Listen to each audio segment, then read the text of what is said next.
Hello. Good afternoon. How are you today? Please come on in. It's time to question whether the Gwyneth Paltrow trial is a circus or a trial. um, I don't know how many of you have been watching this trial. I honestly wasn't watching it, real closely. But so I've dipped in and out of, different parts of the testimony. I'm I'm interested in this because, well, for a few reasons. Like I like to see how celebrities are conducting themselves when they're in different situations. When they're in when they're not in their own controlled environment. Yeah. Hello, this account. I saw part of Gwen's testimony, but Gwyneth's testimony, but I didn't watch the entire testimony. I only saw the last part of it. So I'm honestly, for the first part of her testimony, I'm going to be, it's going to be new to me as it is to you. But it's interesting to me when a celebrity is in a different environment that isn't so controlled. When they're in the Hollywood environment, they have a lot more control over, how things come across and what happens, in terms of their image.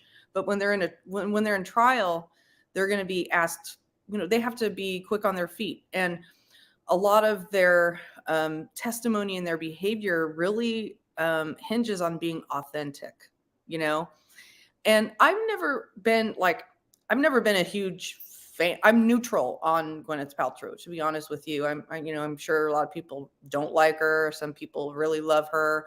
I think she's a great actress. So I came into, evaluating this from a pretty neutral perspective. And, that's why, there isn't a lot of deep emotion tied to this. I hate the fact that this had to get to this point. Hello, Green Eyes. Let's see. I'll watch all of it now. I'm surprised they didn't settle. But that's a different issue than how believable the testimony is. And I have an opinion about that as well. Usually, it's very, hello, Amelia. Good to see you. I was married to a lawyer for many years, and he's also a civil litigation attorney. So, and there are lawyers who are contract lawyers where they really just do transactional law. They review contracts, they draw up contracts, they work for corporate entities. And then there are litigation attorneys. And my ex-husband, I don't know if how many trials he's been part of since he and I got divorced, but for all the time that I knew him before we got divorced, he had been part of one trial in, something like 20 years of practice. So it's not that usual for a civil case like this. Hello, Mark Pash. For a civil case like this to get to the trial stage. And that's another reason it's interesting. I believe, hello, Violet. I believe that if there was something to settle, it would have been settled by now. If Gwyneth was really at fault and she knew that she had some kind of culpability in the situation, she has the wherewithal to be able to settle the case and make it go away.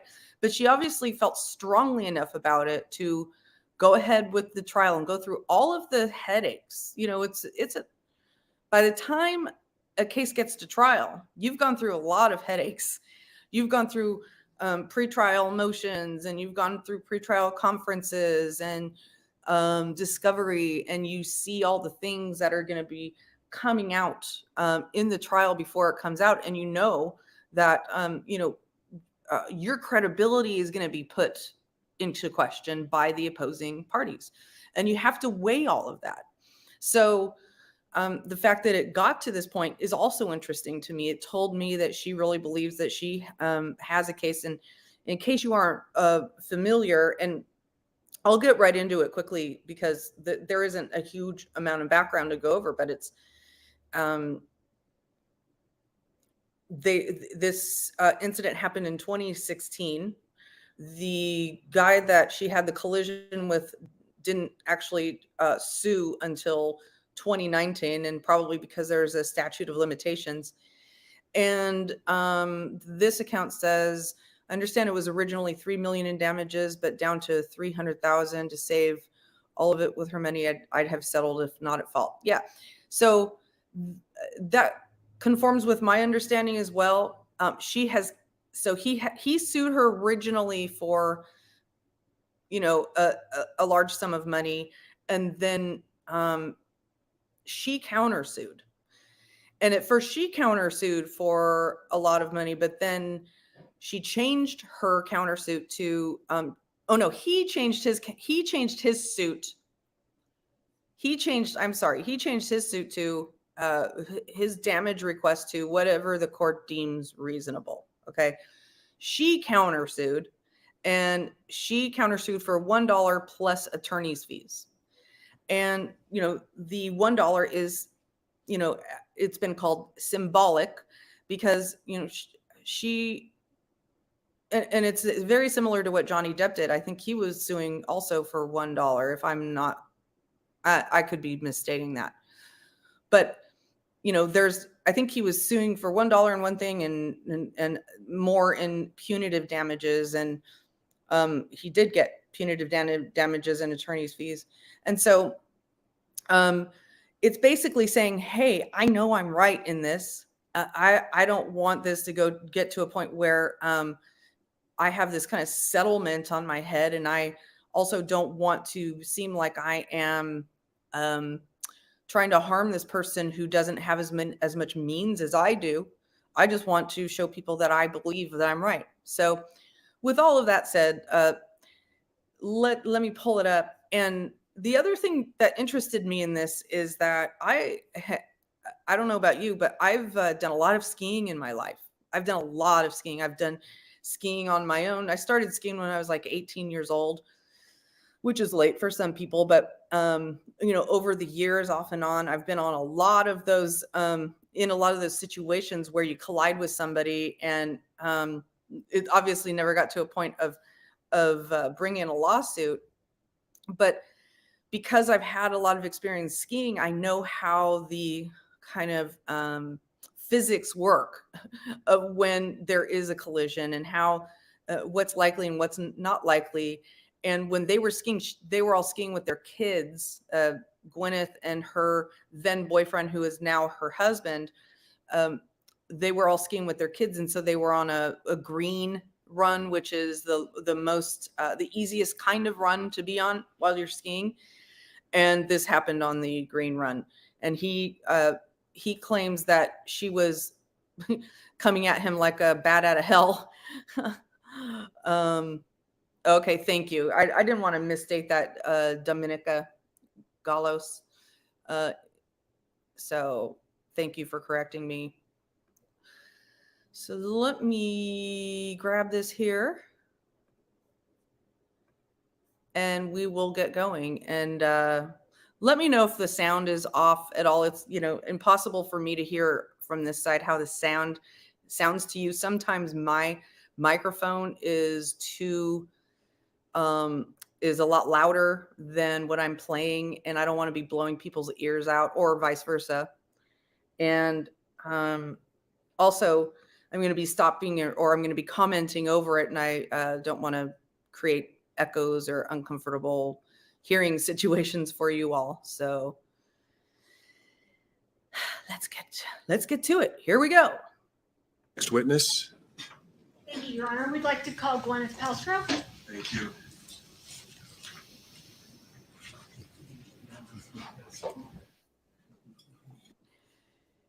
The guy standing up there, the one with the gray suit that she just grabbed the water from, Yeah, you're probably right, Violet, because people are usually beginners on the green runs.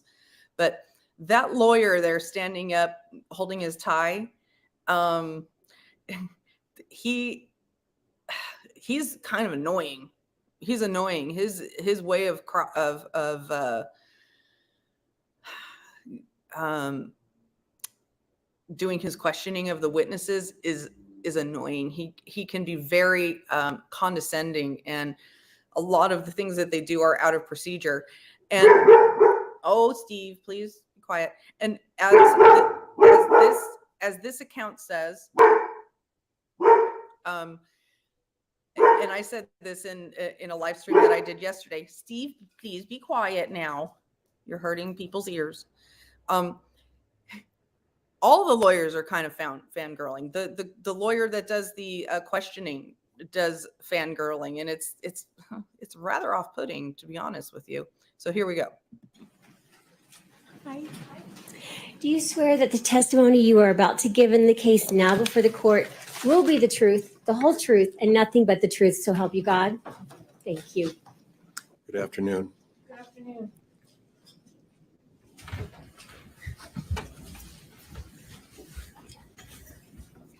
Put that there. Seems like evening, doesn't it? I've been inside all day. I have no idea. So now as the lawyer, the lawyer who is starting to ask her questions is all trying to make conversation with her, trying almost too hard to be likable, right? Watch. You and me both.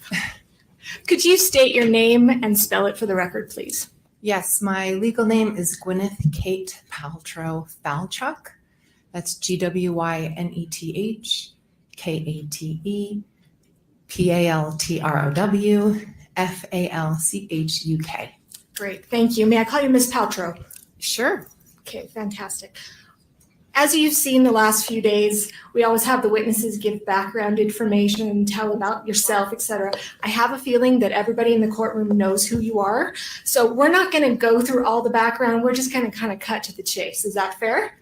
So as somebody who has spent a good deal of time around people almost or nearly as famous as Gwyneth Paltrow, it is off-putting to them to be fangirled over, especially in public like this by somebody, who's maybe even older than her. It's kind of like, oh, here we go again. So you're just treating me this way because I'm famous. It's obsequious. It's gross. Sounds fine. All right, wonderful. Let's just talk about skiing. My understanding is that you are pretty much an intermediate type skier.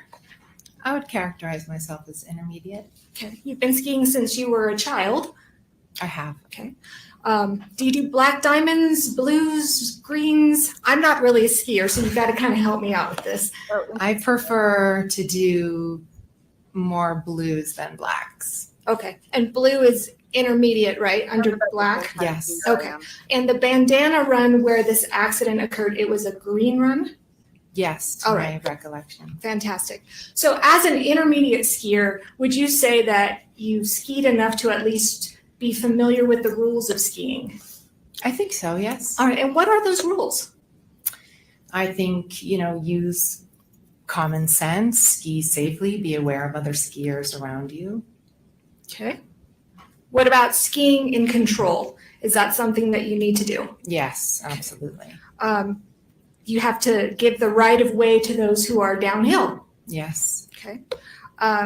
You also have certain responsibilities if you're in a collision. Is that fair? Overdo her look. Yes, which I learned more about post the collision. I bet. You've probably been hit over the head with all of that information since the time, right? Indeed. Okay. So let's talk about those things. Did you know the rules at the time of the collision that if you're in a collision with someone, you need to give your name and information, contact information? So because I was hit by Mr. Sanderson and he was at fault, See how I she's very clear. assumed I that was Eric, who was our ski instructor, who was there at the time, who was overseeing the event, he said, I'm going to leave all of your information. And he said, you should go ski down because my kids were waiting for me. And I appreciate that, but my question was, did you know of the rule of skiing if you are in a collision that you need to share that information? Your Honor, this is irrelevant. This is not part of a negligence claim. Overruled. Overruled. Go ahead. Can you repeat the question? Absolutely. At the time of the collision, were you aware of the rule that if you're in a collision, you need to share your name, your contact information with the person that you're involved in a collision with? I don't think I was aware. So that seems like a very reasonable thing when you get into a car accident. But I've never, unless there's something major that happened, I had personally never heard of the rule of when you get into a ski collision, you give your name and information. I could be wrong about that, but I've never seen that expressly stated anywhere as with a car accident. Of the rule. Okay. Were you aware that there is kind of a rule of common decency to do that? I would not have left the scene without leaving my information, and my information was left. Did you provide that information? In fact, I think that's how they even knew that it was Gwyneth Paltrow, because she was wearing all her ski garb, and at that point, before that, she was just a lady that he collided with. No, Eric Christensen, who was the ski instructor with us, said he would leave all the information. You don't know if he did or did not, though, do you? You weren't there when he did. Well, subsequently, I know that he did. I'm not asking that. I'm asking when you were there at the collision, you didn't ensure that it was given. You weren't there when it was given. I was not there when it was given. All right. And it's also, I think you even admitted in your deposition that it's the rule of common decency to make sure that everybody's okay, exchange information, and to follow those skiing rules. Is that fair? Yeah. Okay. All right. So let's talk about that day after I get a drink. Okay. I'll have one as well. Do you have what? Oh, we have some I water. do. Thank Okay, you. great.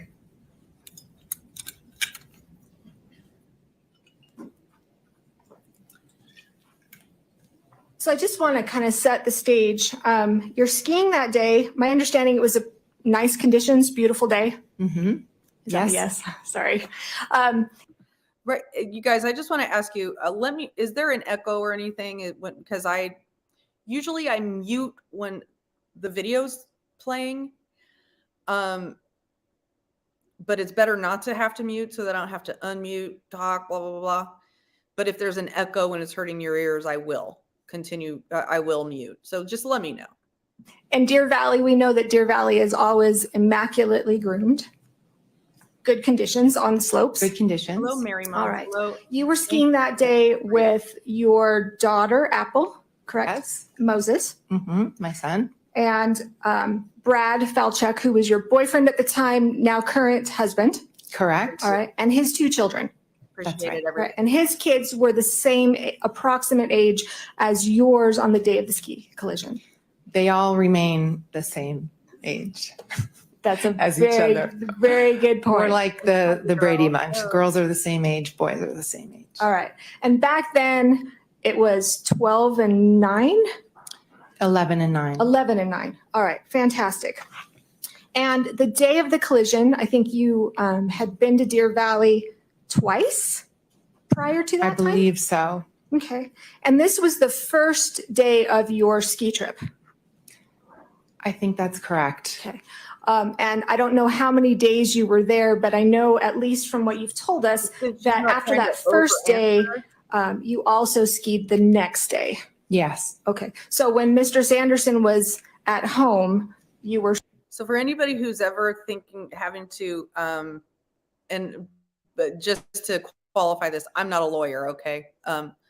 Like I said, I just am very familiar with these types of situations, and I'm good at understanding, good times and bad times and how to communicate credibly. And so when you're testifying, the lawyers will tell you, don't just answer the question, just don't try to embellish too much.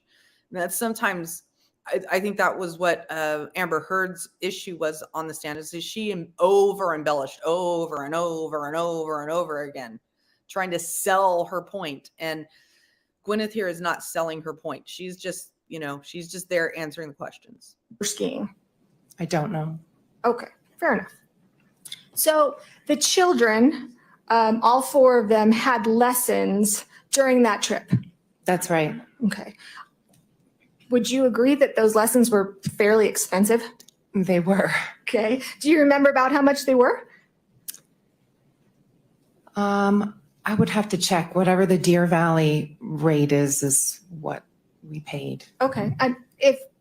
Let me know if this is about right. At least from what I saw in your deposition, the total bill was around $8,980. Does that sound about right for 4?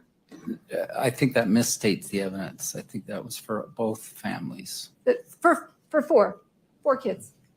I would honestly have to check. Okay. All right.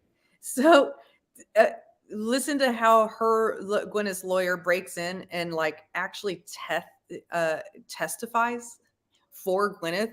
It's really annoying. Like all he needs to do is say objection and then state the, misstates facts. He never says objection, and then, or he rarely says, he just breaks in and and then does the testimony himself. So it's really annoying. Green Eyes, what does this have to do with the collision? What they're trying to suggest actually is that because the ski instructor was the one who stopped and saw the collision and, witnessed the collision, and apparently is going to be, he either already testified or is going to be testifying. I'm not sure, but they're trying to imply that because she paid such a large sum of money to Deer Valley for these instructions that he is, hello, Justice Jane, good to see you. He's trying to imply that because it was such a large bill that this guy is obliged to testify on her behalf, almost like it was a bribe. Very similar to how in Johnny Depp's case, the lawyers were Amber's lawyers were trying to say that everybody that testified on behalf of Johnny Depp was on his payroll. And of course, they're going to really implying that they're going to lie for the defendant. So that's what they're trying to imply here. Right. That's fine. But it's very expensive. Very expensive. Very. Right. And then tips on top of that. Yes. Okay. And I'm Private lessons are assuming, expensive. you're under oath here, that you're a good tipper. Yes. Okay. Fantastic. I wouldn't expect anything less. All right. So let's wouldn't talk about expect your anything. daughter, Apple. She was 11. She was? Okay. And her instructor was Carrie Oakes. That's correct. All right. Ooh, you're gross. And Ooh. Apple at the time was a good beginner. Yes. Okay. And your son, Moses, he was 9 at the time. Yes. And he was more so of a real beginner. Yes. All right. And his instructor was Eric Christensen. Correct. Okay. And I think both Carrie Oakes and Eric are coming next week. I believe so. All right. Fantastic. So 3 days ago, can you believe it's been only 3 days? No. Me neither. So 3 days ago, Mr. Owens, Why is that necessary? in his opening, talked about risky behavior, risky skiing. And he made mention that, of course, Ms. Paltrow was not skiing recklessly, not taking any kind of risky behavior because her children were there that day. Do you recall him saying that? I think it does misstate my testimony, but Well, it wasn't testimony Just that say you objection, stated. dude. my argument. Can you answer the question? Let's If I remember what he said, No, just maybe do you agree with that? That on that day of the collision, you were not engaging in any kind of risky behavior, especially Correct. because your kids were there. I was not engaging in any risky behavior. Okay, but also, and I think your counsel made mention of this in opening, that especially because your children were there. I don't recall him saying that. All right, well, did your children being there make it so that you especially would not engage in risky behavior? I didn't engage in risky behavior. I wouldn't with my children there or without my children there. Okay. And kind of in life, I mean, I'm a mom, right? I've got a couple kids, actually about your age, one of them. not your age, your daughter's age. Sorry, I'm not that old. When my kids are around, I kind of behave myself a little bit better, especially when they were younger, than on average. Would you agree with that? I've always been very open and honest with my kids, and I think, you know, they know me very well. Right. And would you agree that you have engaged in risky behavior with your children present?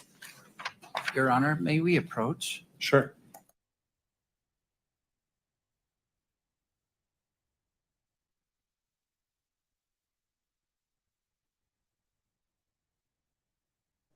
I'm going to fast forward.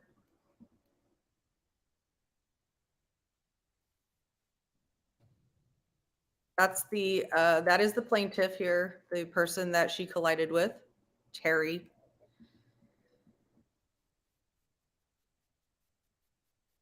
Look at all those lawyers. Woo.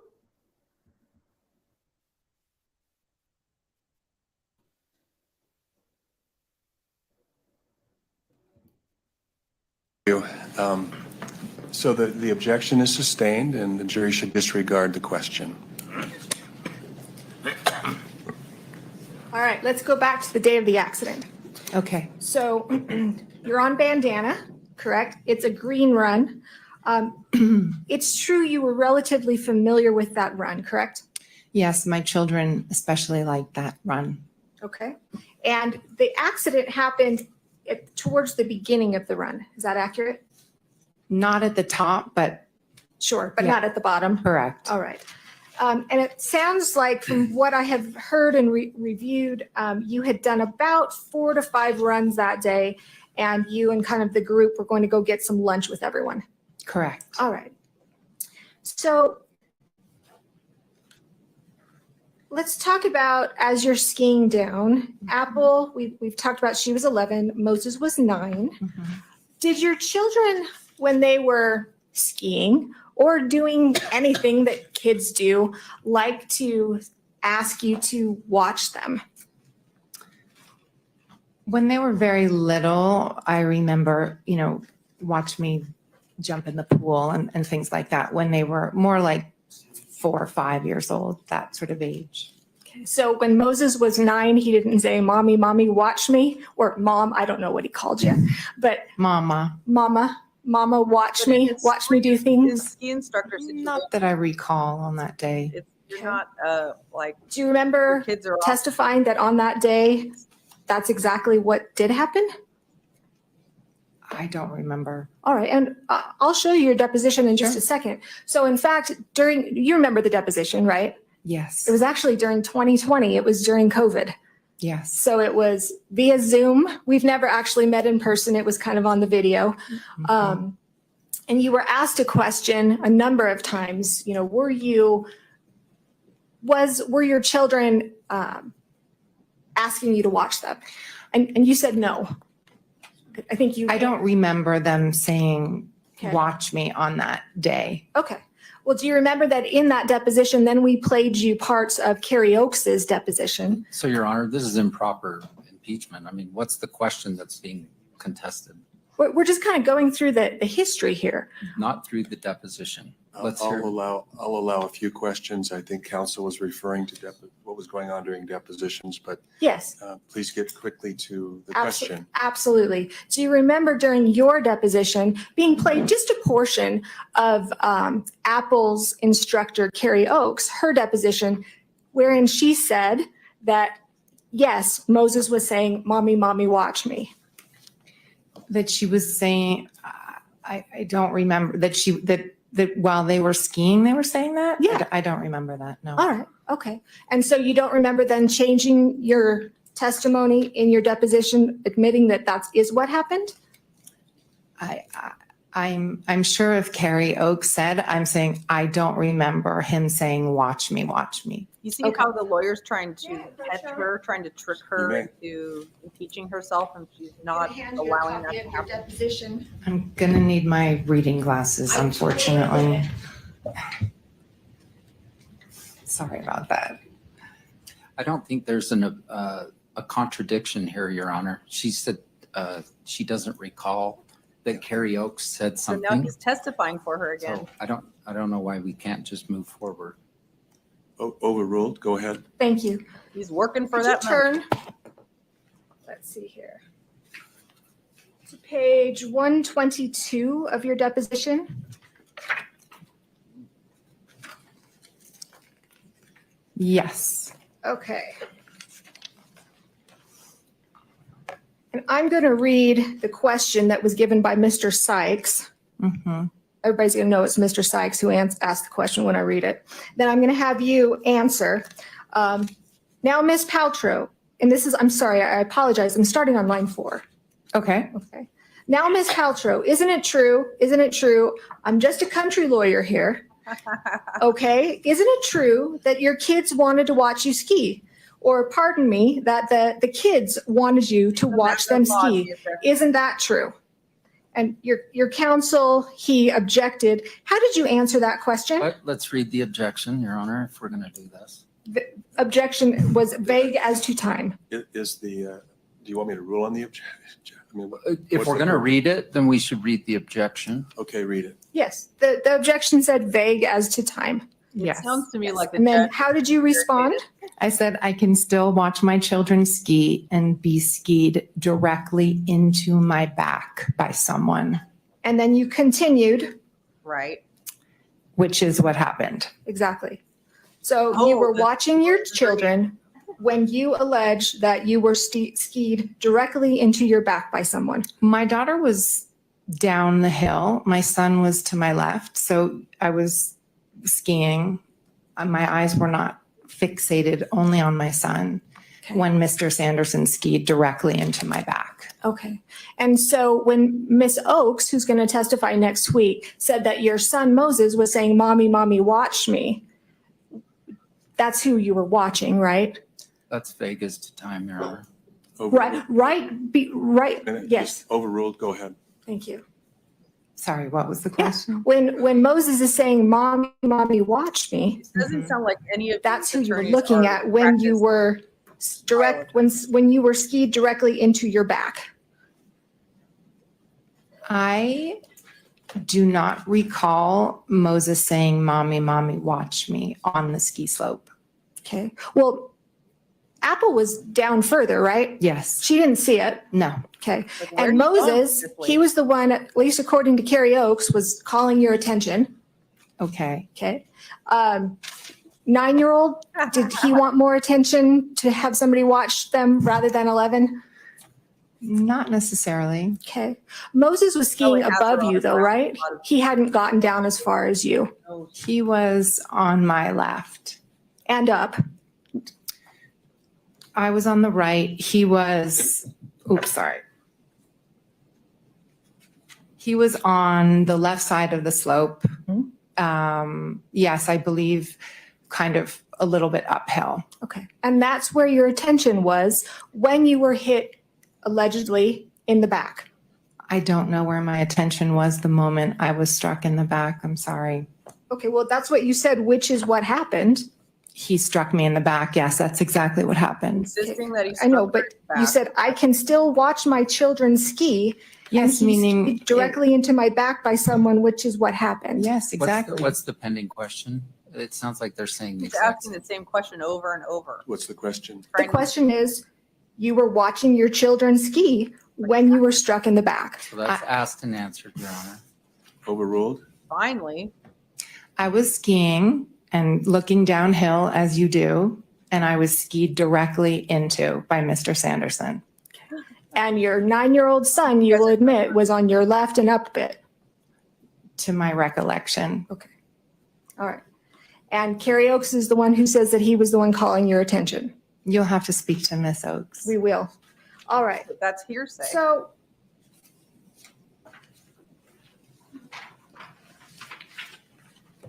I want to go through the accident a bit because we did this over video. Mhm. We didn't really get to act it out a whole heck of a lot. But I want to just kind of talk with you first and see if this is your recollection of how it happened.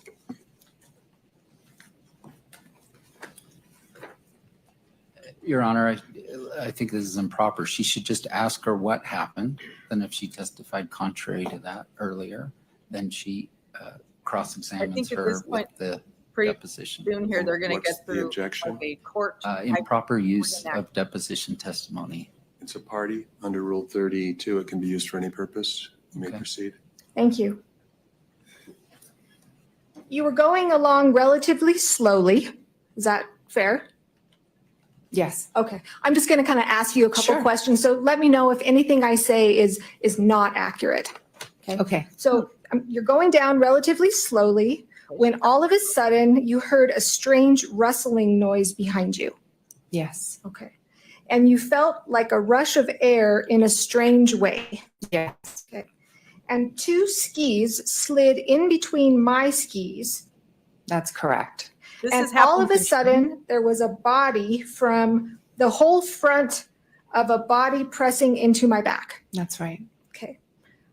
Like, we'll talk about this in a minute. And there was a man behind me pressing into me. How did you know it was a man? Because he was making some strange noises that sounded male, and he was large. So I assumed it was a male. Okay, he was large. I felt all my back Okay. pressing. Okay.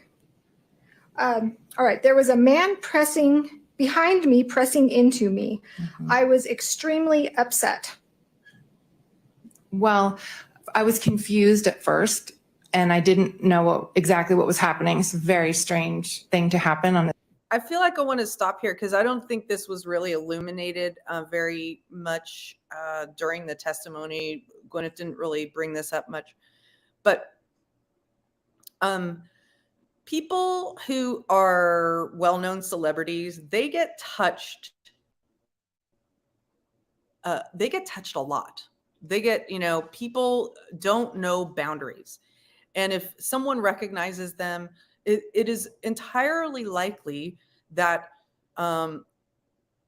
somebody might come up behind them and try to touch them. And so I feel like that was a kind of natural reaction to kind of the state of her life, because people will unfortunately do that to famous people. They'll come up behind them.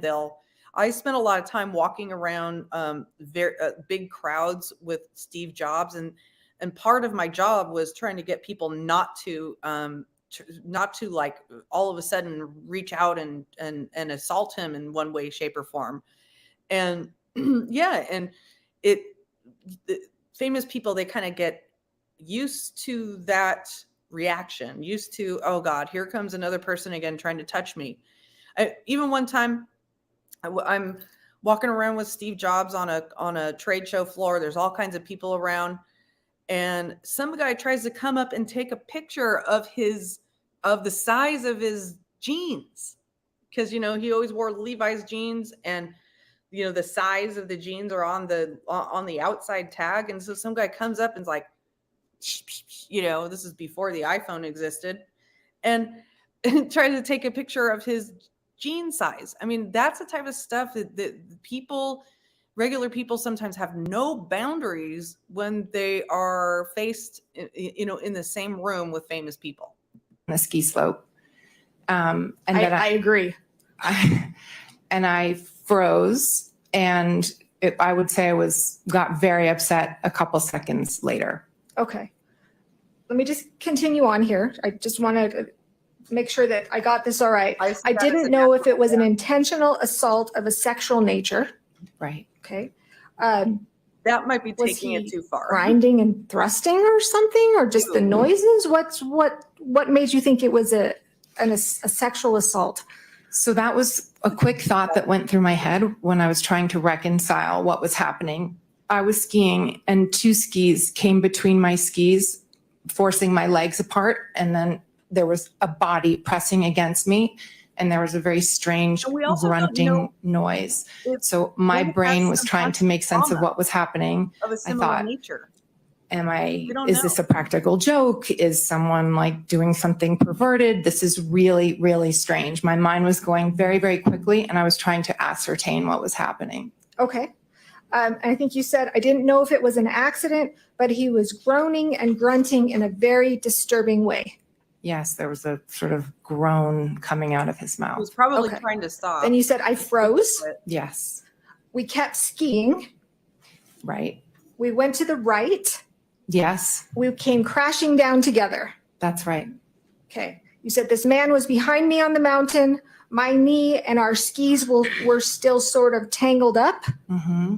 Yes. Is that yes? Yes, sorry. Okay. Our bodies were almost spooning, and I moved away quickly. Yes, And my knee splayed open, and I was completely in shock. yes. Okay.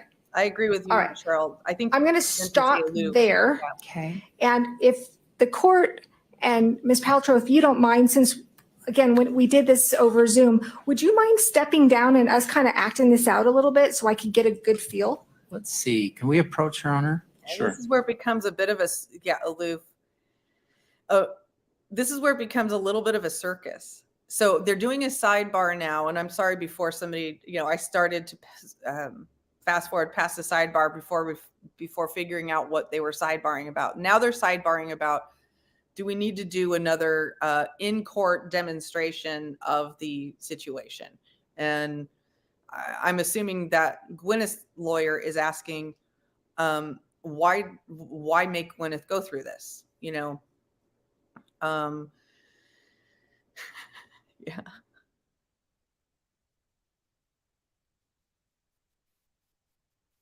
He's being very protective of his client. But, yeah, the objection was sustained as requested, but, you're welcome to move around the courtroom. Wonderful, thank you. Do you have a microphone? Yes. Celebrities do tend to get a little bit Testing. aloof because they don't know what the person, they have no idea. Okay, Ms. Paltrow, so your Interacting with counsel doesn't one. want you to come down, so I'm not Your going to ask Honor, you to come down. that's inappropriate. The judge sustained the objection, so she shouldn't comment on what I want. It's what the judge wants. The objection was sustained. I am going to try and be both you and Mr. Sanderson at the same time. Let's Fair. have Bob. Bob can be. Your Honor, let's have Mr. Sanderson. Here comes the He's here. circus. Let's have him. I don't want to, we're not going to reenact what happened. I think you can ask questions, and Yes, if you want to stand and move around in order to help Perfect. you with those questions, you can do that, but that's as far as we're going to go. that's not a problem at all. All right, so since you're not, So now Down she becomes, here. she almost Um, looks like a may I ask how tall karaoke you are? performer. I'm just under 5'10". Okay, I am so jealous. I think I'm Oh my shrinking now. God. You and me both. I have to wear 4-inch heels just to make it to 5'5". Wow, So, they're very nice. well, thank you. She's So, performing all right. some sort of So, show, as of right now, interactive audience I'm show. Gwyneth Paltrow. Okay. Okay, I'm Which- skiing down. Can you tell me with my legs? I don't know. Again, I'm not much of a skier. Are you snow plowing? Are you parallel? Kind of orient my legs first of all. Sorry. I can do this. I can do this. Not snow plowing, just Okay. skis. All right. It's hard for me to see where you're standing. May she come down just to see? You can. Is that go to where okay? You can see better. You can walk further forward, Ms. Van Oh, Horn. sure. Great. No problem. All right. So, Well, not the jury can't see. The jury, you can go ahead and stand or move wherever you feel you need to see what's going on here. all right. So, are my feet oriented correctly? Yes. Go ahead and tell me how to move them. I think, skiing down, going to the right. Okay. So Okay. about, Probably a little bit further apart. okay, about like that. And then 2 skis slide slowly between my skis. All right. So my feet are about, what, a foot apart? Would you say 18 inches? Probably. Okay. And you believe that 2 skis slid right between. That is correct. Okay. And so all of a sudden you see these 2 skis coming in between your legs. Yes. I would have freaked out too. And I did. Okay. So the skis are coming. How far did the skis get in between your legs before you guys fell? His body pressed up into my back. Okay. So I froze I don't know exactly how far the skis would have come through, Okay. because then I noticed his body pressing against my back. Okay. And then it was probably a few good seconds, and then we fell to the right. Somebody must have caught an edge. Okay. So when you froze and you're skiing together, I think you said at one point it was like you were spooning. Well, when we fell down, I fell on his body, he fell on the ground. And so it was kind of like a spoon on the ground. Okay. So Your Honor. As a skier, this is totally believable to me. Why can't you see it to the plaintiff? Here come the I lawyers. think it's fine. I think it's fine. okay. Well, now that Mr. Sanderson is here, and I don't need you to do anything, Terry, but just for comparison's sake, I'm in my heels. We're about the same height, about 5'5" with heels. It's roughly. Oh, tell me I'm taller, please. Oh my God. We've got Mr. Sanderson that's about 5'5" that Why would comes they in choose back this of you, woman? and you said that you felt Did they think she was something going to be the next Camille huge. Vasquez or What was your word No, behind just you? a big A big body. body. All right. Mhm. And was it just the front of his body that touched the back of your body? I couldn't see in the back of my head, Sure. but I felt a body Right. press against my back. But there was no grabbing, like he didn't like grab your waist or grab your No, arms, not at all. No, anything like that. nothing. Okay. All right. So skis slide between, you kind of freeze, you end up, maybe your skis kind of cross, you end up going down. Would you agree that Mr. Sanderson fell to the ground and then you fell on top? I don't know if it was simultaneous. I don't remember. But you didn't fall and hit the ground, correct? I don't remember exactly where I hit, Okay. but I fell over All right. And with allowing Mr. it. Sanderson. right. And Mr. Sanderson fell and hit the ground. Yes. Look at the guy on the right. The look on his face is like, what are we doing here? Ah. Oh boy. All right. So going back here, you guys are on the ground. And one Now thing to you know- realize, right? You're not saying, it's really important to say this because I don't think it's been said much in this trial, or if it's come out in any of the testimony that I've seen. But one of the rules of skiing is that the downhill skier has the right of way. Okay, because the downhill skier is looking forward, and the person coming up upon them, it's upon them to have control enough over their skiing that they don't collide with the person in front of them, that they're able to watch and swerve. And my guess is that the reason he was making these noises, whatever noises he was making, is he was probably trying not to collide with her, but he couldn't figure out how not to because he was more of a beginning skier. And so he was having a hard time turning and things like that. So, but just something to remember, if any of you ever go skiing again, the downhill skier has the right of way. Okay. So that's something important. saying to the jury that this was in any way, shape, or form a sexual assault. I am not saying that. Okay. I'm just saying what went through my mind for a split second when it was happening. All right, great. So you're down on the ground, and then I love skiing. you started yelling at him. Wish I was in better shape for it. I don't remember if I started yelling at him while I was on the ground. I remember pushing away because I was very upset, and it was still very strange to me what had happened. And I pushed down the hill, and I turned around and I yelled at him. Okay. Did you scream before you went down? I don't think so. Okay. So if others heard a scream, that wasn't you. No, I froze. When he slid between my skis, I absolutely froze. And I don't remember yelling or beginning to screaming wonder if until I was very angry at what had happened. Okay. And so Of that you guys are on the ground. Mhm. And then you said to him, I think you don't know if you were up or if you were still on the ground, but he was still on the ground, right? Yes. When you said, "What are you doing?" Yes. Okay. Like, why did you do that? Yes. And he said, "I think you skied into me." Yes. And that's when you were furious and said, "You skied directly into my effing back." So look where I paused it there. She's like, yep. So her response to thinking that, somebody has come up behind her and hasn't used, the downhill, rule. I think her emotional responses and her immediate responses in that moment are totally believable. And also, I would also be pissed, even more pissed, if I had just told somebody, "Yeah, well, you skied into me," and he said, "No, you skied into me," and I'd be like, "What the hell? I was just skiing along, and boom, I felt something come up, onto my back."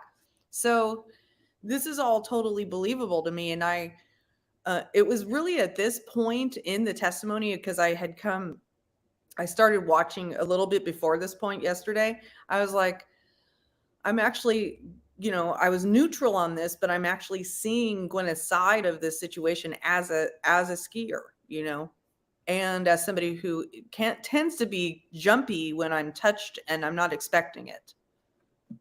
At the Sorry. top of your lungs. Yes, I did. Okay. I apologize for my bad language. And well, in fact, you were screaming that so hard, you were worried that Moses was hearing you. Yes. Okay. Right. And after you were screaming to him, isn't that when Mr. Sanderson said, "I'm sorry, I'm sorry"? He said, I said, "You skied directly into my effing back." And he said, "Oh, sorry, I'm sorry." Right.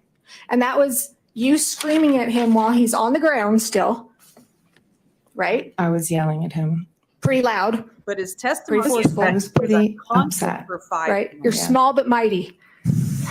Oh my God. Actually, you're not that small. Um, Like me, So- like me. when he said, "I'm sorry, would you Mhm. agree that he kind of mumbled it? Yes. All right. And then Here's you remember, this is a question that came up in my head as I was watching this yesterday, because he said that, or the testimony from previous witnesses is that he was unconscious for 5 minutes or something, 3 to 5 minutes. And, but she's saying, yeah, exactly. You are my sunshine. But she's saying, no, he actually mumbled under his breath, "I'm sorry, I'm sorry." But so, I mean, my understanding is that if he would have been unconscious, it wasn't like he went down and then after saying, I'm sorry, then he's laying there unconscious for 5 minutes. Usually if somebody's going to get unconscious after an impact, they go unconscious immediately, right? Not after they've shown some consciousness. So I was confused about that. And the lawyer never disputes. The lawyer never disputes whether he said, she actually kind of agrees that he said, "Sorry, I'm sorry," laying there on the ground, mumbling it. Maybe she's just restating Gwyneth's testimony, but those two, as Justice Jane said earlier, one of them is lying, right? Because one of them is saying that he was unconscious for 5 minutes. One of them is saying, as soon as they went down and she said, "You skied into my effing back," he says, I'm sorry. So which is it? It's a good question, Eric came over, Eric Christensen, Yes. who was Moses's instructor. Correct. Okay. And that was when you were concerned that, oh gosh, Moses is close by. He's hearing me yell obscenities at this man. Which is not my custom. Right. And I think you said that. And at some point, the man stood up and we were all sort of talking. Yes. What conversation did you have with Mr. Sanderson standing up? I wasn't having a conversation with him. Eric was helping him up and asking if he was okay. Okay. Eric eventually yanked him up, right? He pulled him up. He helped him up. Okay. He didn't get up on his own accord. He helped him. And were you still standing right there when he helped him? I believe I was, yes. You sure you hadn't skied down a little bit? 'Cause I might have skied down a little bit. My son was down a little bit, and my now husband came over at some point. Okay. So I remember moving away from Mr. Sanderson after he collided into me and we hit the ground. Okay. I just want to say here, I think that the reason that the plaintiff's attorneys decided to have this particular woman do the questioning of Gwyneth, they're like, okay, let's get a woman. You know, we don't want to seem like we are bullying her. We don't want it to come across like we're being aggressive with her. So let's get a woman, right? But I don't know. I think they over-calculated how obsequious and condescending this woman would be in her questioning. And do you remember, we've heard from Craig Ramone, he was the first individual who testified. Do you remember him coming to the scene? I do not. You don't remember him at all? No, You don't remember him being there or asking you, are you okay? I do not. Okay. You don't remember him asking Terry if he was okay? I don't recall. All right. And then I think what you've said is Eric told you, I'm going to handle this. And that's what I think you've said people do. They handle things for you. I don't believe I said that. You've never said that? I believe what I said was in the acting world, that's a world of representatives. So you have an agent who represents you. And so if they say, you know, I'm going to provide information, you allow somebody to represent you. So And she's absolutely correct when she says that. Okay. So for instance, when I was around any of the people that I represented, and people came up and said, can I hand this thing to, you know, Mr. Jobs or one of the Google founders or whatever, or can I give them my information? I would be the one taking that information, giving the information or handling it, because there are always people trying to crawl all over famous people. And so that's why they get these kinds of representatives. They know how to delegate these situations, because if they tried to handle everything themselves, they would never be able to do their jobs, because there's so much demand for their time and their energy and their whatever. So it was very normal for, you know, her. She says that she was really concerned about getting to her where her daughter was down further at the, you know, lunch place. And if I was there with my kids and I knew my daughter was way far ahead and I'd had this collision and my daughter doesn't know, I would also be like really worried about how long is she going to be downhill waiting for me. And I would be thinking of that and thinking, oh, good, this, you know, person is here. He can get the information, make sure that this person knows who I am in case anything comes up, right? That's how I read it. And Eric, as an accredited Deer Valley ski instructor, said to me, I'll fill out the paperwork. He knew also that my daughter was at the bottom waiting for me to come for lunch or at the lunch place. I'm pretty sure. And it's so in Mr. Christensen handled it for you. Mr. Christensen stayed and filled out the report, made sure Mr. Sanderson was okay, and said to me, you can go ahead. Because I thought How do you know that if you weren't there? But I didn't know that. Because he told me. Okay. That's what he told you, Yes. but you weren't there to see it. He told you you can leave. He wasn't there. I objected for him. I don't understand. Sustained. Go ahead with your questions. You weren't there when the paperwork or the exchange of information was given, fair? Fair. All right. And would you agree that Mr. Christensen did not see the incident, didn't see the collision? Correct. Okay. He just saw us right afterwards. Right. And in fact, nobody from Deer Valley saw the collision. Correct. Your kids didn't see the collision. That's right. Okay. The only person that, and you may not be aware of this, the only person who says that they saw the collision was Mr. Ramone. Yes. The way you answer that makes me think that you don't believe that he saw it. I did not believe his testimony. Do you believe that he saw the collision? No, I don't believe that he She's not saw going to what he just- thinks he saw. Ms. Paltrow, why would he lie? This is a man. Goes to motive, Your Honor. Oh, Uh, Perhaps that's not the right just say objection and the rules, reason so for the let me be objection. My quiet and goodness, it's withdraw my so objection. frustrating. Can you answer it? He said he was at 40 feet away and colorblind. I don't know how he can be positive about what he saw, especially with how much he changed his story. Well, what does colorblind have to do with anything? My husband's colorblind. We tease him all the time that he can't tell red or green. But what does that have to do with not seeing who hit who? Well, if you have two people in ski gear with helmets on and you're 40 plus feet away, I'm not sure how you can discern who is who.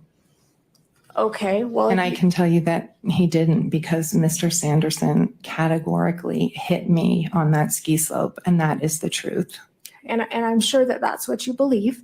I'm not saying Because it's the truth. I'm not saying that. Let's get a question. So you and Mr. Sanderson, if you're almost 5'10", Terry's 5'5", pushing it. Your Honor, that's facts not in evidence. Counsel, you'll have an opportunity to redirect or to direct examine, so go ahead. If counsel. you two stood next to each other, do you think that somebody would confuse the two of you? I don't know. I'm telling you what happened. When they're both wearing helmets and goggles. All right. So you're screaming at Terry, worried that Moses hears you. You admit that you were shaken up. Yes. Okay. I mean, have any of you been skiing with your kids and you're like, oh my God, where is that my kid? Is that my kid? Is that my kid? Because they're all in there. You have to dress them in things that you know you'll recognize. It's also like if your kid plays basketball or especially baseball and they're wearing their, their hats over, and a lot of times they're shading their eyes, and all of them tend to look, so you have to know the kid's number, make sure you know that kid's number so that you know which one is your kid on the field. It's, and when you're skiing, it's really hard to tell people apart. You don't recall Mr. Ramon being there I do not. or asking you if you were okay? I do not. Did anybody ask you if you were okay? I remember Eric Christensen asking me if I was okay, and Brad, my now husband, asking me if I was okay. Okay. And when you talked to Brad, he was down further, right? Down with Yes. Moses. So none of that took place where my client was. He came over to me after the fall. Okay. And I just want to make sure you don't have any kind of medical training. No, Okay. You don't know what injuries Mr. Sanderson did or did not sustain in the accident. I do not. Okay. Are you aware now that you've sat here the last 3 days that he did sustain 4 broken ribs? Yes. Okay. Aware that he sustained a concussion? Yes. Are you aware that he had to be taken down on a toboggan? So we should be clear, like, does she know as a result of this testimony, or does she know personally? Would you clarify your question? Yeah, sure. How did you learn that he broke 4 ribs?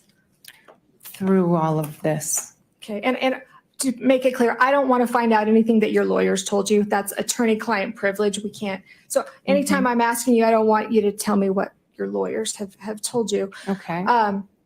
Through the court proceedings, is that fair? That's fair. All right. You learned that Mr. Sanderson broke 4 ribs. Yes. Okay. And that he sustained a concussion. Correct. Okay. That he was taken down on toboggan. Yes. Did you learn of that day? No. Did you inquire? What is your name again? Sorry. Kristen? Yes. I Sorry, didn't I was going to understand say why. Kristen. That's all right. I think you have to keep in mind when you're the victim of a crash, That's a little- right? Your psychology is not necessarily thinking about the person who perpetrated it. So the answer to my question is no, you did not I inquire. did not. Okay. Did you ever My question is, did he ever ask, inquire hey, about? how was that guy that ran into the back of me? Is he okay? Did you ever ask anybody from Deer Valley Why about didn't you that? ask if I he's did okay? not, because at the time I did not know that he had sustained injuries like that. I thought it was very minor on the day. And you didn't stick around long enough to find that out. I stuck around long enough for him to say he was okay, to stand up, that he told Mr. Christensen he was okay. And when he was helped up by Mr. Christensen, again, you weren't right there. You were down a ways. Just a few feet down, yes. Could you tell if Mr. Sanderson was still dazed or unsteady on his feet?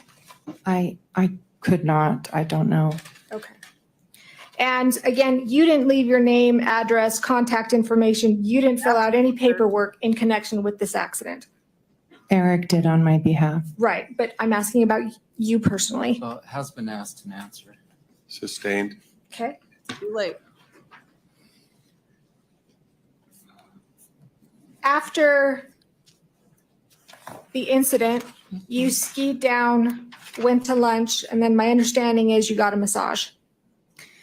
So after the accident, I met all the rest of the kids at lunch. We all gathered, we had lunch, and I still felt very shaky, and my knee was bothering me, my back was bothering me, so I decided to go in early and get a massage. Okay. You never did seek any kind of medical treatment for your knee or your back? No, Okay. Now, at the scene, before you skied down and had lunch, there was no indication that Mr. Sanderson knew who you were. Is that fair? I don't know. Okay. I think, well, you testified there was no indication of that. Hot You were tub wearing after goggles, a sleep. helmet. Yes, Okay, kind of looked like everybody else on the slope. that's always my intention. Okay. Probably had a better ski outfit though, I bet. I still have the same one. I don't know if that I would be just the have reason, one. Carol. Okay.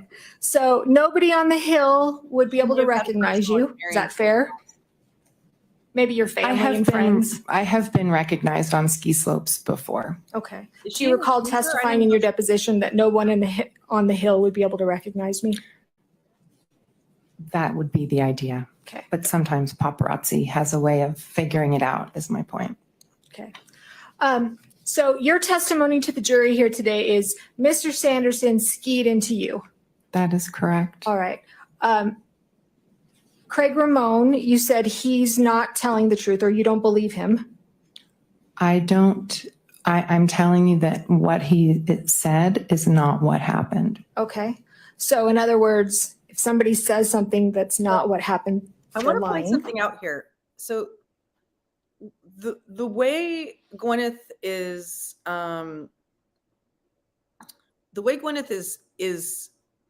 answering questions is, she's adding credibility to her testimony because she is not getting super defensive. She's a little bit defensive. In some ways she's defensive, but she's not being aggressive. She's stating the facts. She's stating it calmly. She's not trying to oversell it. She might come off a little bit aloof. That's either her way of being or, something. But so that might take away a little bit from a juror's perspective. But she's not trying to oversell her point. She knows what, quote unquote, her truth is, and she's stating her truth. And so when someone gets on the stand and is overly pushing it, yeah, I hope so too, Glenn. I'm sorry, Justice Jane. So anyway, I think that as a testifier, as a witness to her own case, she's doing, I agree, incredibly uncredible. That's a great name. I think she's doing a good job. He is not telling the truth. All right. I don't know if he knows he's lying, but I'm telling you what he He's not being said lying. is unfortunately not the truth. All right. Well, in addition to Mr. Ramone, you've sat here when some of the experts have testified. We had Dr. Gibby and we heard Dr. BAME, I always want to say BOM or BOM, Yes. BAME. Mhm. You've heard their testimony that the only way that Mr. Sanderson's ribs could have been broken where they were is that if he was hit from behind. You disagree with that? I think it misstates their testimony. I guess I'm not sure what the objection is, but it's overruled. The jury will have to remember what the testimony was. That means you get to answer. You disagree with their testimony? Absolutely, I disagree. Okay.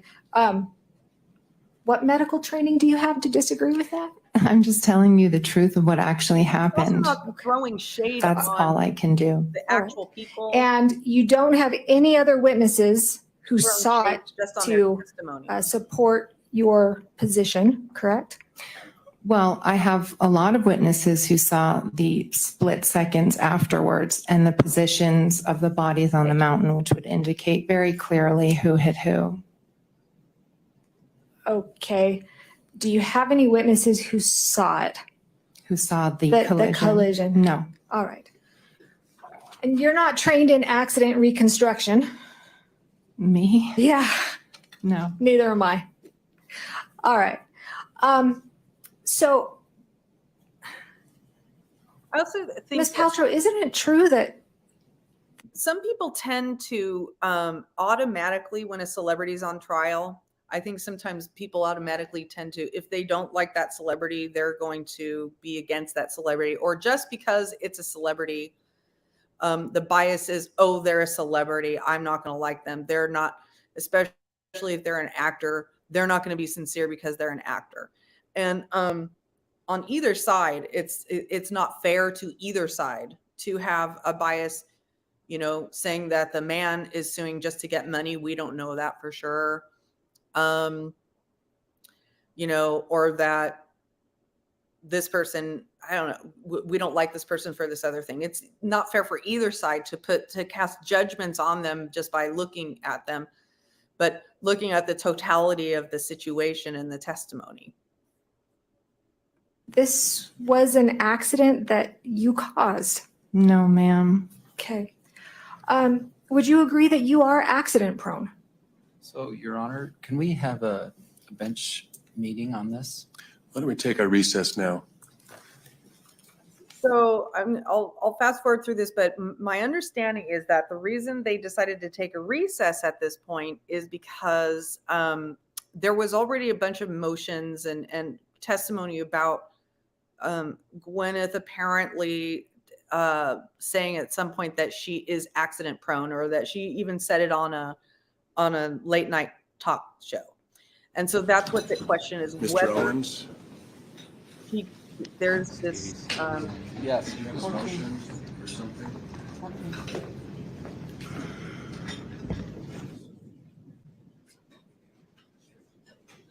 yeah, I'm not a big fan of Goop, but you know, that's another reason. I'm super neutral on her as a, you know, as a testifier. I'm going by how she's testifying. Claims that she thought it was a sexual assault at first. That's why I'm doubting her testimony. I didn't see at first what happened when the case first came out. What she's saying her on the stand is that for a split second, it went through her mind that it might be a sexual assault. And if you are the victim of a previous sexual assault, that is going to be the first thing that comes in your mind when somebody comes up and presses their back behind you. But that doesn't mean, you know, but she has backed off of that claim, and she's saying there's Previous unrelated injuries. The court's ruling on that was that it appears the plaintiff does not intend to inquire into the areas covered by that motion. I think it was represented to the court and the motion was therefore granted. The ruling would be revisited if the defendant opens the door to these areas of evidence at trial. What's the relevance? Let's say she's clumsy. There's been no testimony that clumsiness in any way contributed to the accident. Your Honor, we also mentioned during that court hearing that questions were asked repeatedly in Ms. Paltrow's deposition if she was accident prone, to which she said, no, I am not, which she has admitted a number of times that she is. So this is all impeachment evidence. And that's when the court said, okay, that's impeachment. Please provide that information to counsel, which I did. He has all of the articles etc., and the video where Miss Paltrow went on Jimmy Kimmel saying, yes, I am accident prone, I am always running into things, which is I'm a moron, which is very relevant to this case.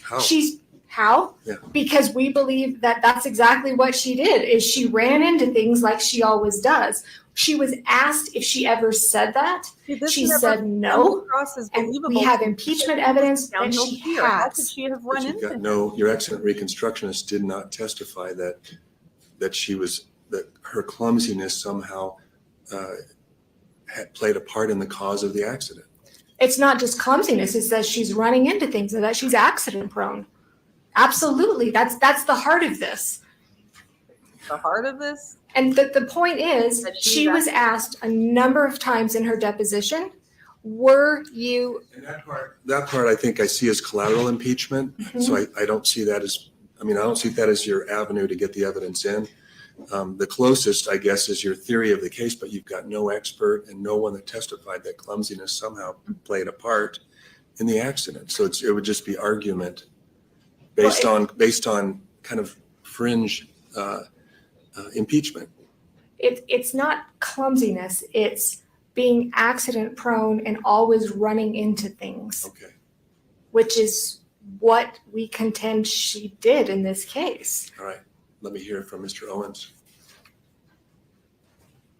We shouldn't pretend that we have not had this fight before. I'm in deja vu from 2 months ago when you already ruled on this. Even though this lawyer is annoying, The judge, Your Honor, said the ruling will be revisited if defendant opens the door to these areas of evidence at trial.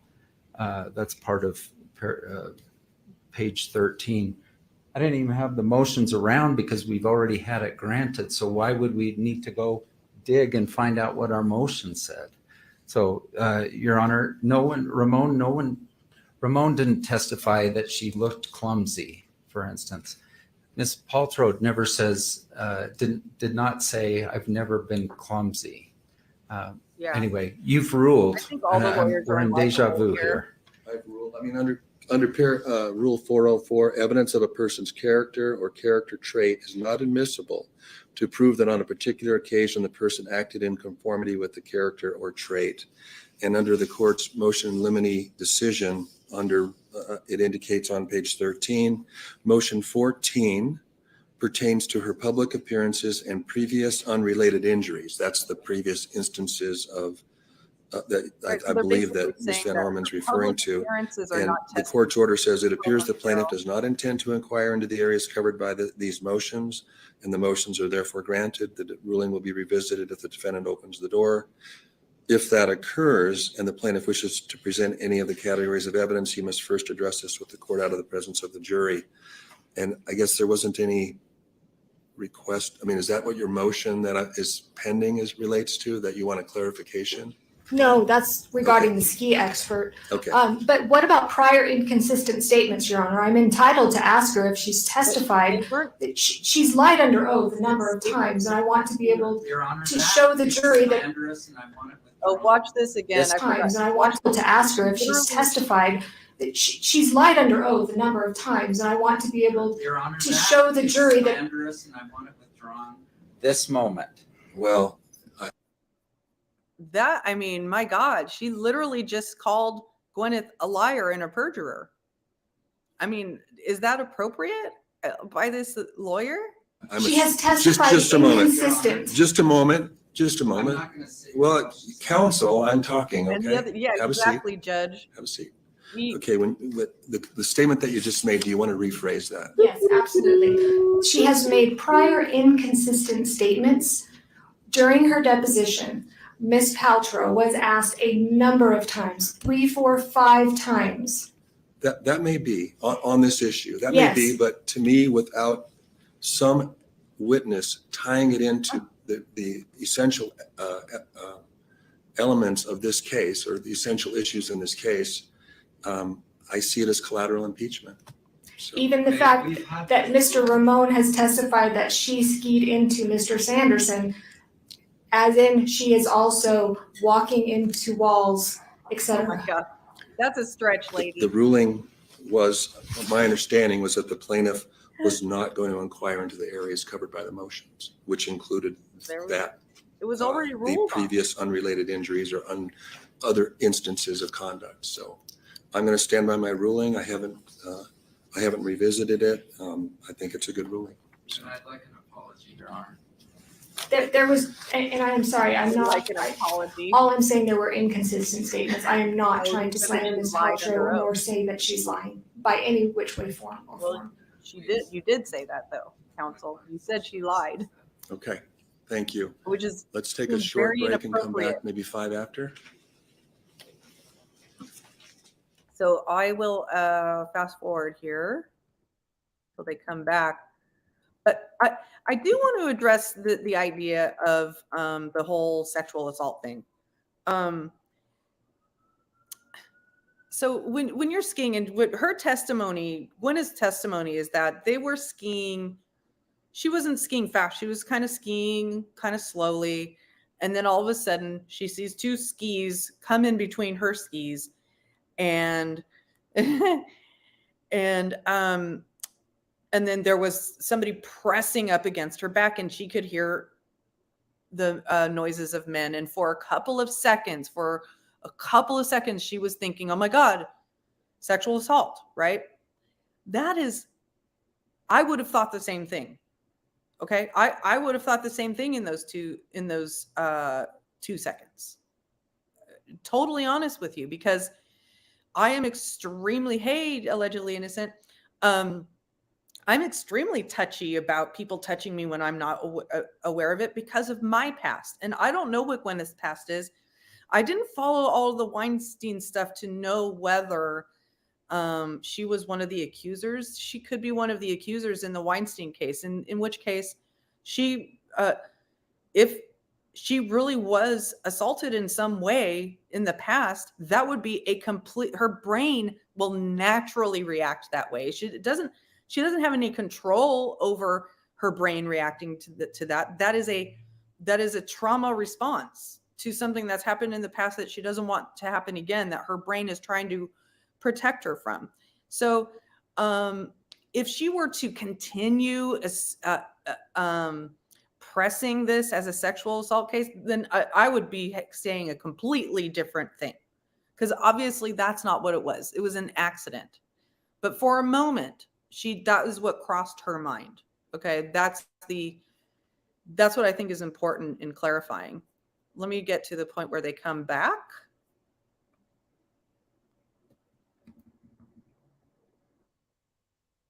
La, la, la, la, la, la, la, la. Here they are sidebarring again, arguing again. Look at all those lawyers. My goodness gracious. Fighting. Yes, please. I think the jury's coming. They're waiting. Okay, you can bring them in. I have a good, thank you, allegedly innocent. I appreciate that. I have a good sense of who Marshall. If you're saying me, I'm a joke. Okay. Lock.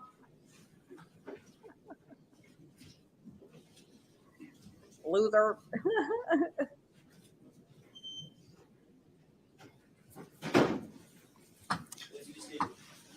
And just to be clear, Ms. Van Orman, you may proceed. Yes, thank you.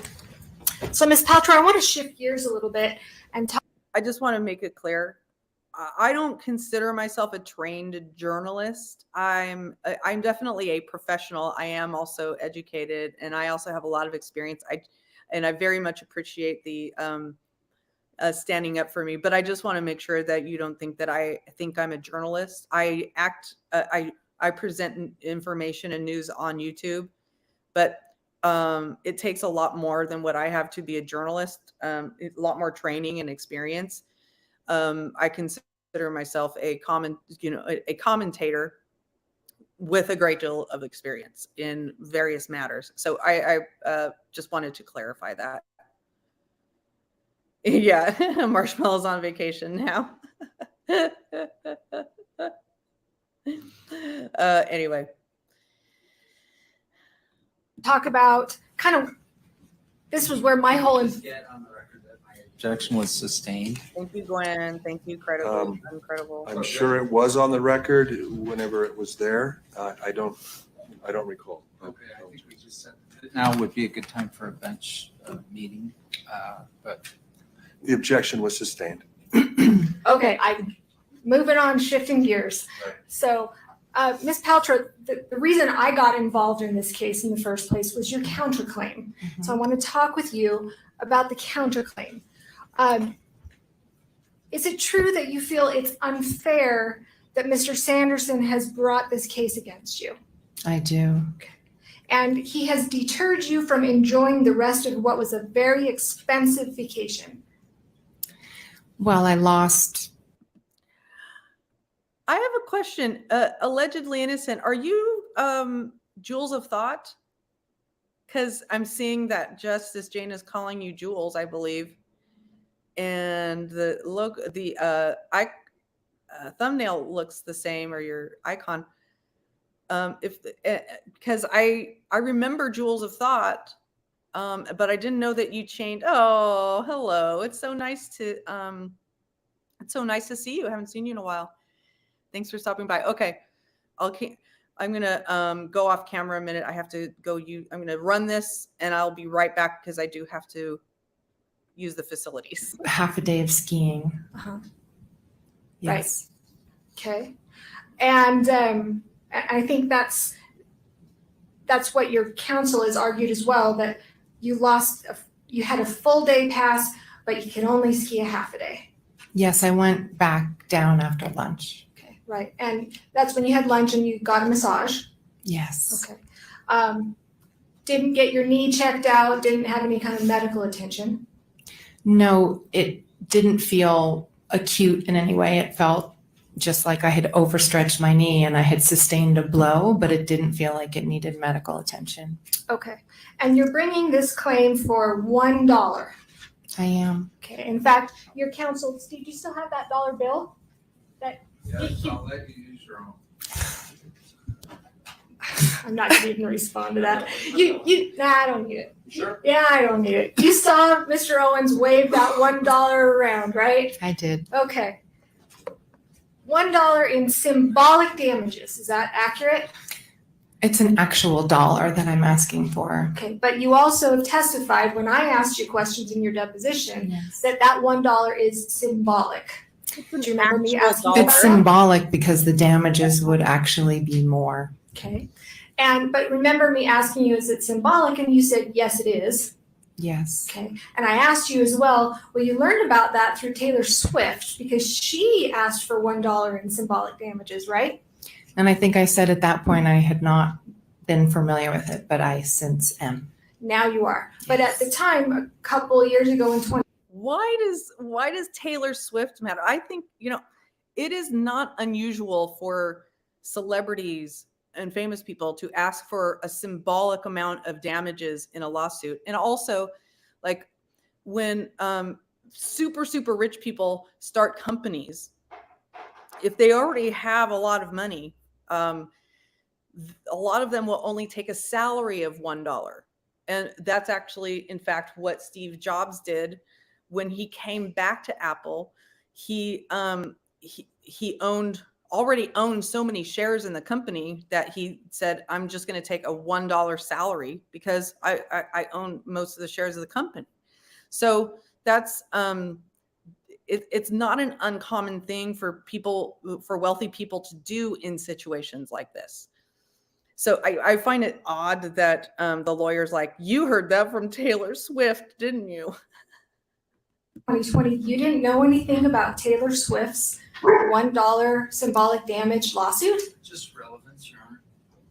Yeah, Counsel? asked and answered. Because I asked her about it at the time, and she denied it. Correct. Can you answer the Just question? relevance.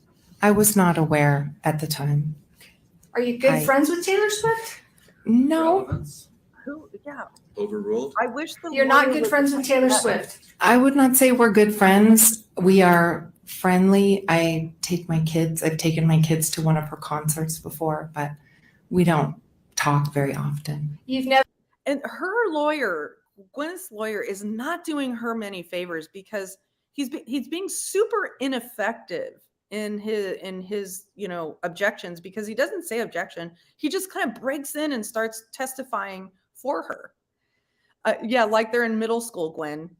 You just did what your other famous friend did. All the famous friends get together and make all their decisions together on how to get over on the little people. That isn't how it is. It's silly.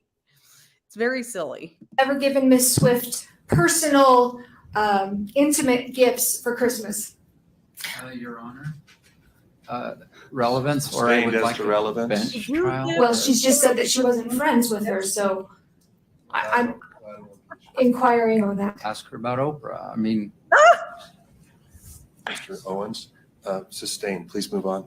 Ask about Oprah. You're telling the jury that you are here asking for $1. I am. That's not totally accurate, though, is it? What do you mean? Well, the jury isn't going to be deciding this, but you're also asking the judge to award you attorney's fees for over hundreds of thousands of dollars. Isn't that true? That's totally legitimate. the judge has made a ruling on this issue, that it will be a separate event. Sustained as to relevance. The relevance is, Your Honor, that they have, You want to argue the relevance, we should do it up here. absolutely. Oh boy. So it's like splitting hairs. This is when you realize that the plaintiff doesn't have a huge case. They don't have a huge amount of evidence or testimony. When they're picking apart, well, you're not really asking for $1, are you? You're asking for damage. You're asking for lawyer's fees. And so you're being dishonest. So she's, trying to impeach her and bring up all these reasons that she may have been inconsistent. It's not inconsistent to say, I'm asking for $1 in damages and lawyer's fees, because she's not the one who chose to file this lawsuit. And if she loses, she should be rightfully compensated for her attorney's fees. That's how it works. That's not an unreasonable thing to ask. So it's a waste of time, in my opinion, to be going down this in this direction. And they're still talking. So let's fast forward a little bit. Yeah, it's a red herring deflection. Yeah, exactly. Yes, Rosebud, we already got to the point where she asked her, she called her a liar, and then she sort of apologizes. I mean, these lawyers are just, it really shows you the difference between criminal attorneys. Objections overruled. Thank you. And I'll restate it because I know it's been a little while. So it's not true, Ms. Paltrow, that you are just asking for $1. You are also asking, and this is not for the jury to decide, but this is for the court to decide later, you're asking for your attorney's fees in this case, which could be quite substantial. Is that not true? So It's a I'm yes- it's a asking yes for or no. $1 for me Mhm. and then reimbursement of attorney's fees, which is a separate thing, And that could be a substantial amount, correct? potentially. Okay. And when your counsel got up waving that $1, don't you think that's a little bit of a mischaracterization? Your Honor, she said, I have one more question on this issue, and this is now 3. Overruled. Are Go you ahead. objecting? Don't you think that that's $1? That's a mischaracterization, isn't it? I took it as I would receive that $1, which is all I am asking for.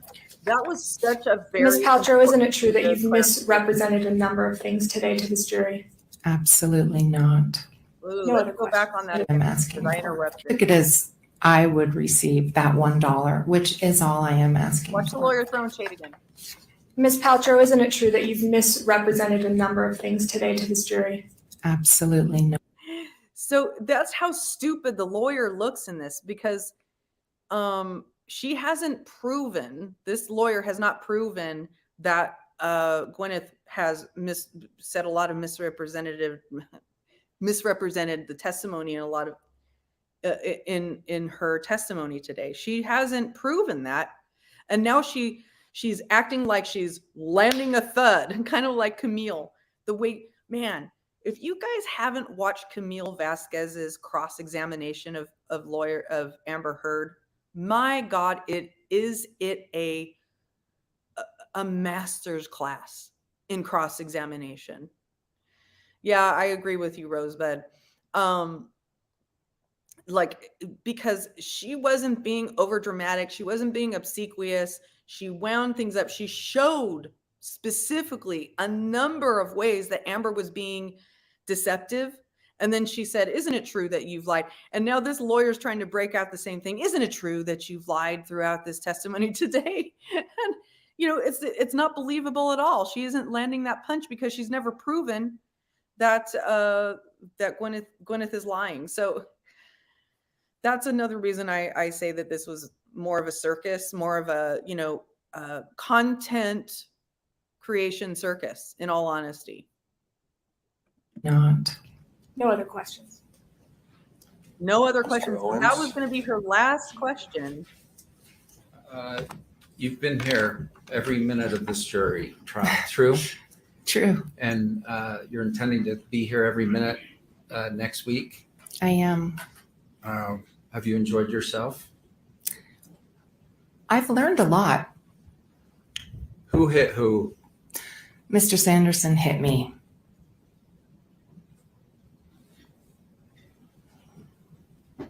The comment was that Mr. Sanderson doesn't take criticism well. Do you take criticism well? In my profession, after all these years of being in the public eye, I think I take it relatively well. When I saw her yesterday, I watched her answer this question this way. And when I saw the way she answered this question, I was like, I believe her. Because when you are as recognizable a celebrity as her, and when you've spent so much time in the public eye as she has, you're going to be subject to intense, really hurtful criticism. And you also have to, in their profession, that like they get rejected, especially before they become more successful and famous. They get rejected all the time. They get criticism for their performance all the time. So, and then she doesn't just say, yes, I take criticism well, I'm totally fine with it, it's totally okay. She says, I think I take it relatively well. But she's probably thinking of times when she saw some criticism and went and cried. That's totally believable to me. You keep sending me notes.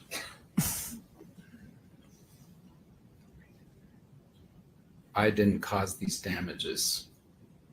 That's absolutely correct.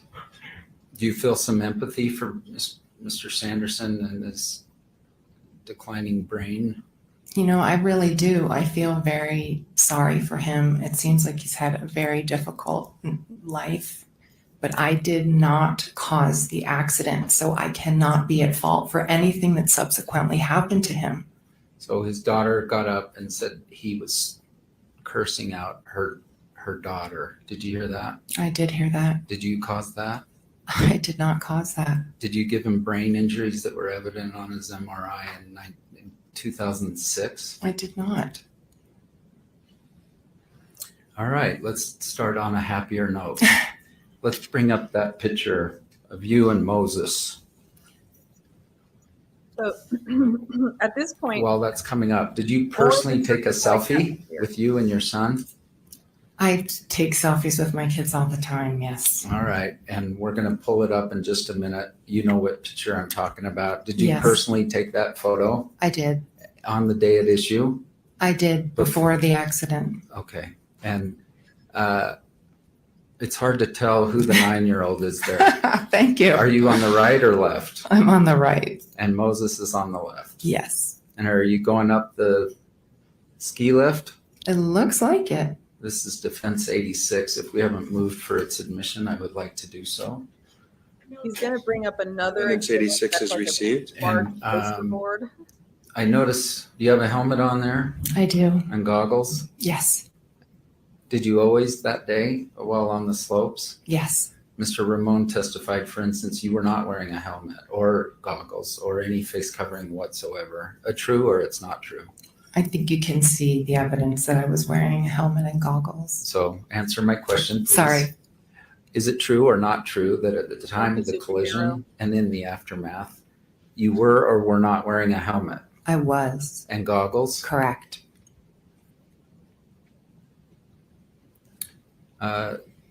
Did you ski at all that day without a helmet? No.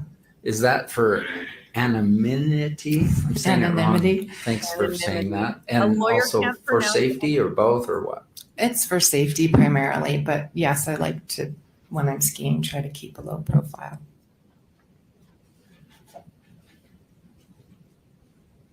You were asked about, well, let me back up even further. Okay. You told me you learned to ski at Alta. I did actually. Tell me a little about that. My father was, he loved skiing and he had learned later in life. And so he was determined for my brother and I to learn how to ski when we were young. And he used to do these really sweet one-on-one ski trips with us where he would take us to various destinations, and Alta was one of them. And then he died young, true? Unfortunately, And yes. did you stop in his 50s? That's how I'm in my 50s, but I'm in did my you- 50s. did you It's very stop young. skiing for a while? I did. Thanks for letting me know. Iron M Town. I appreciate that because I did try to ask earlier if there was a weirdness in sound. I'll try to be better. Thank you. I was pretty devastated by his death, and just being in the ski resort and on a chairlift, it was difficult for me. So I avoided it for a few years until I had my own kids, and then I heard his voice in my head thinking I should teach them how to ski. And Brad Falchuk, you were dating him at the time. Yes. And now married to him. Yes. Were you skiing with the Coldplay guy, according to Ramon? No. Who's the Coldplay guy? The Coldplay guy, I believe, he's referring to my first husband, Chris Martin. He's the singer and he's a guitar player and a piano player in the band Coldplay. Thank you. And did this kind of blending of the family's trip have some significance to you? Yes, this was a significant trip for us. It was the first time Brad and I were introducing our kids and doing something together as to see if we could blend families. There's an implication that at the time of this collision, you were distracted. Were you distracted? No, Were you paying attention to where you were skiing? I was. Was there anyone in front of you? There was not. There's an implication that somehow you're looking at Moses up the hill to the left while you're skiing downhill. Were you doing that? I was not. Carrie Oakes of Deer Valley does say something in her deposition about the kids wanting you to see them or something. Were you in fact, did you all meet at the top of the hill? I think we were 6 in our group plus our ski instructors. So we would always meet that day at the top of the chair and kind of plot out where everyone was going. Great. And that shows you Okay, the the assumptions 6 people, people make. let's just make sure we know who they are. Myself, Brad, my stepdaughter, Isabella, my daughter, Apple, my son, Moses, and my stepson, Brody. Okay. And then you had paid for each of the 4 kids to have their own individual instructors. They were all very different levels. So Brad paid for his kids and I paid for mine. All right. The $1 that I'll probably waive in closing, but not this minute. Were you planning to ski the whole day? I was. And did you send a little text after lunch. Yes. Can you bring this up? And I'm gonna.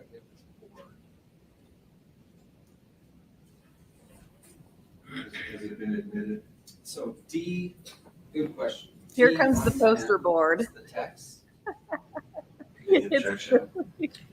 I mean, this is 2023. Exhibit 110 for defendants is received. And wait till you see the These actual are exhibit. kind of hard to It's so blurry. see. James is gonna bring it up. D110.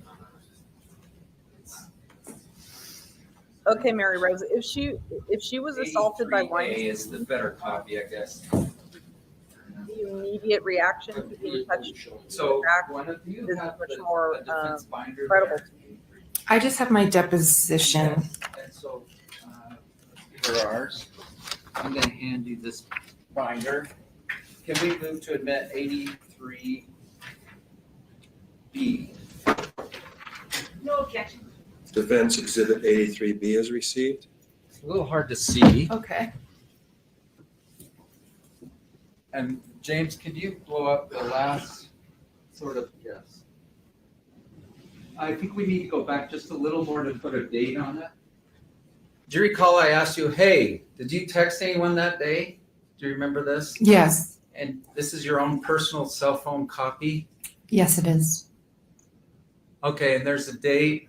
Sorry, it's a bad copy. February 24. Sorry. Sorry to hear that. February Mary Rose. 26, I didn't follow 2016. that Is that in fact a true and correct copy of your phone screen? Yes. And who were you texting with? Do you recall? Eric Christensen, the ski instructor. All right. So we went down Bandana. So you'd already been down that very. Oh, my board.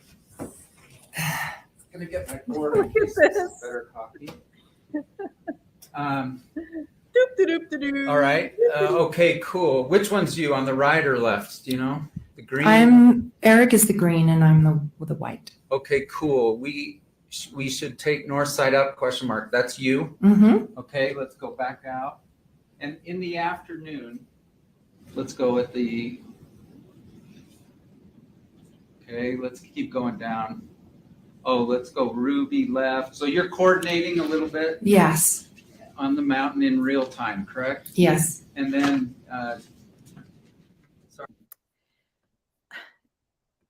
You know, Aaron, is it Iron or Aaron?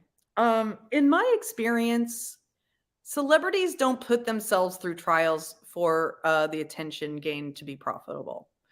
In fact, if they feel that they're right, or if they feel that they are in any way at fault for what they're being accused of, or they think that a jury would see them as at fault for anything they've been accused of, they would be much more inclined to make it go away and not become a trial. So because a trial is much more risky.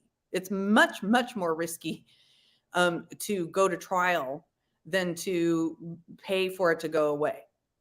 And she wasn't paying for this to go away because she felt she was right. So to me, if she was putting on more of a show, if she had done the types of things that Amber Heard did, then I would be a little bit more inclined to say, okay, well, they're using this to try to get some positive PR. But I am not one that believes that all PR is good PR. I don't, especially in a risky, uncontrollable scenario like a trial. So that's my opinion on that. sorry, James, I'm testing you out here. Moses wants to know if you are still skiing and where. All right, so it's 2:29, Mm-hmm. and this is, no one's thinking lawsuit yet, right? No. And that's you on the left with the G, and it Yes. says, can you read it? It says, I came in. That guy sort of hurt me. I'm going to get a massage at 3. Gigi is here if he wants to come. Okay, Gigi was helping with the kids. Yeah, Gigi was our babysitter. And that seemed to be Weinstein's MO, right? Is to All right. ask for a massage. Did you go in earlier because you had been hit? I did, yes.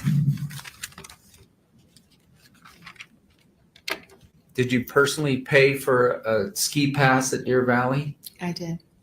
And was it a full day pass? It was. And was it is this monetary difference between we're the going full through day this to pass establish and the half day damages. pass more than $1? It is.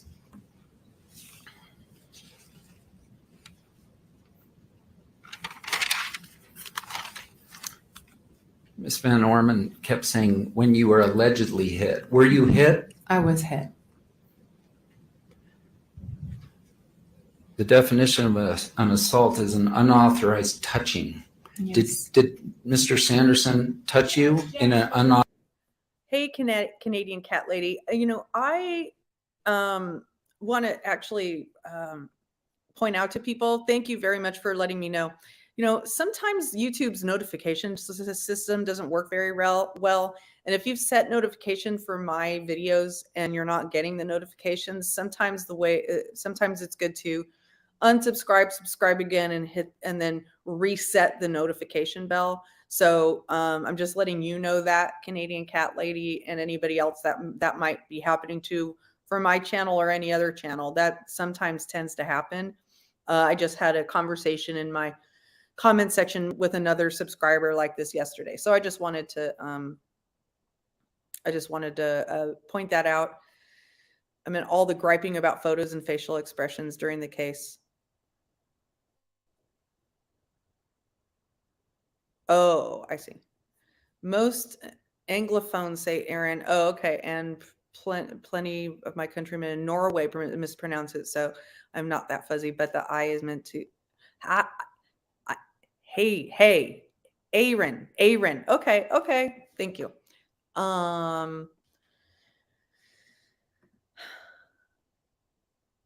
Yeah, I don't feel like Gwyneth has had that much of a reputation to try to build up.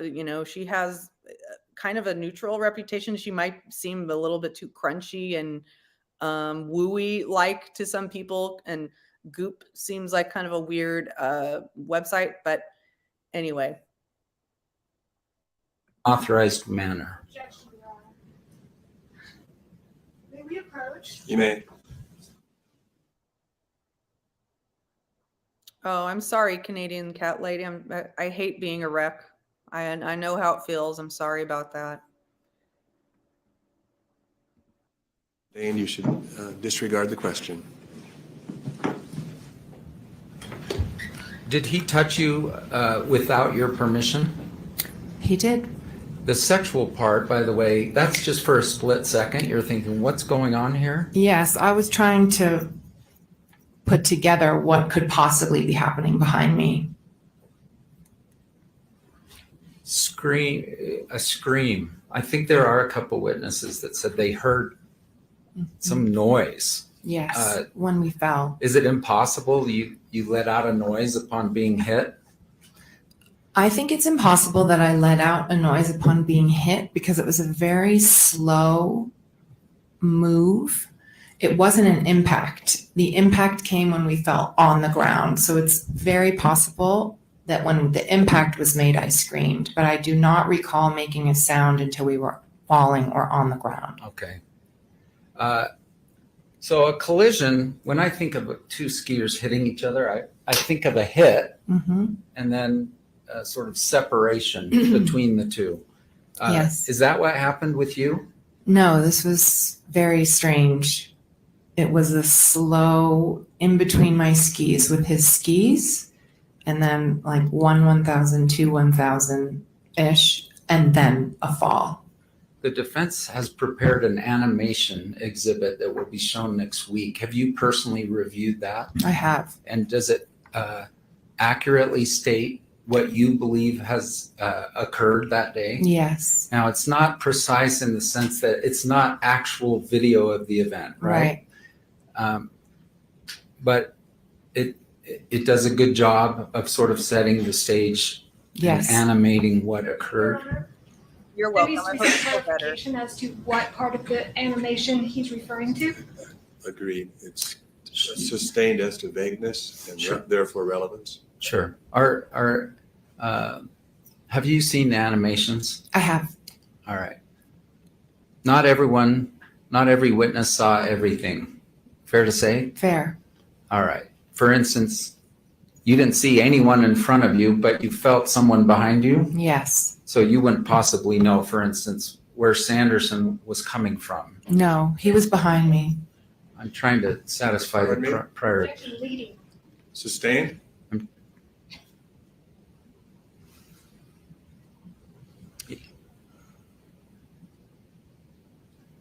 Does the animation fairly represent your story?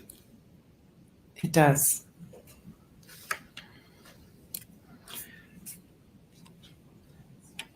One thing Craig Ramon said is that Mr. Sanderson was out cold for 2 or more minutes. Do you recall that testimony? To be honest, he said so many different minutes, so many times, I don't recall exactly. All right. Assume that he said minutes, that he Okay. was literally unconscious for minutes. Did you observe that? That Mr. Sanderson was unconscious for minutes? Yes. No, he Or- was not. Or unconscious at all? I don't know. And based on what I've heard from the doctors, you can be unconscious for a split second. So it's possible he was for a split second. So See how that's, she wasn't like, no, absolutely. He wasn't. She's like, oh, he could have been. The doctor said that it's possible, but I didn't see it. I mean, that's how you lend credibility to your testimony, is by not leaning into every possible opportunity to make the other person look bad.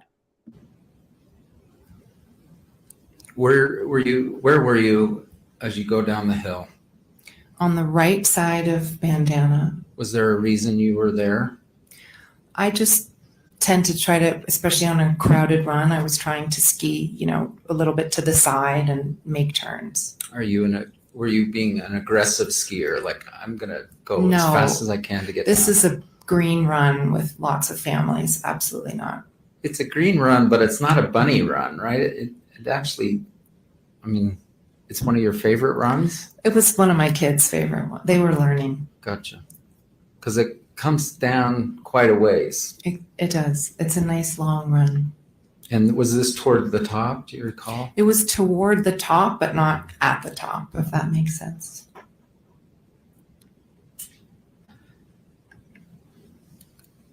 Would you have observed, first of all, did you personally look and see Mr. Sanderson On the ground? after the event? Yes. And was he unconscious when you saw him? No.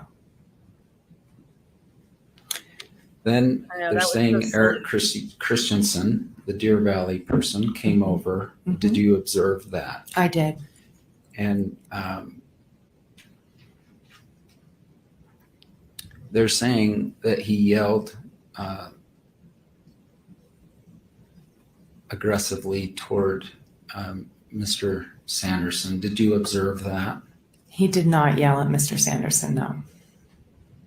He's going to testify on Monday. Mhm.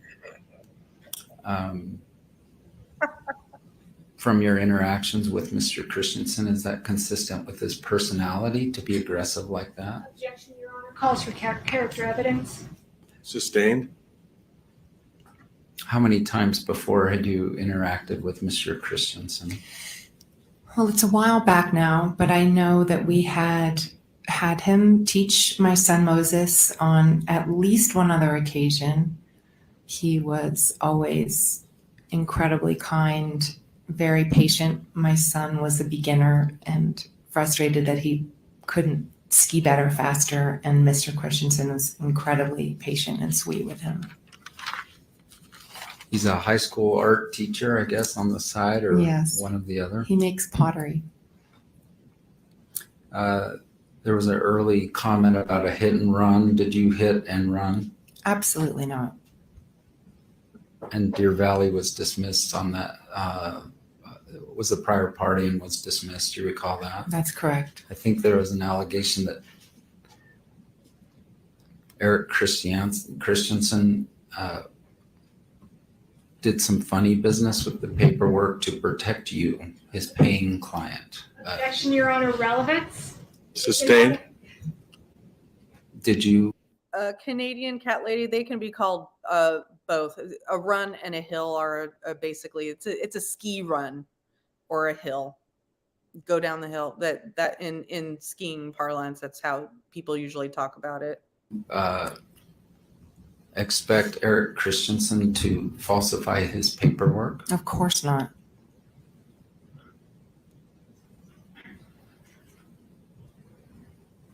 Agent and representative in the legal world, I can tell you is a little different maybe than in the acting world. Right.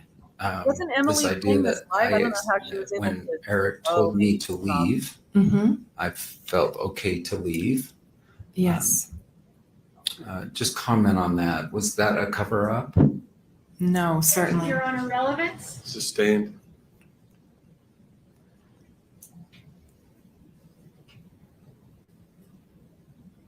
Was Eric Christensen your legal representative on the mountain? Objection, relevance? Overruled on that. Go ahead. No, he was not.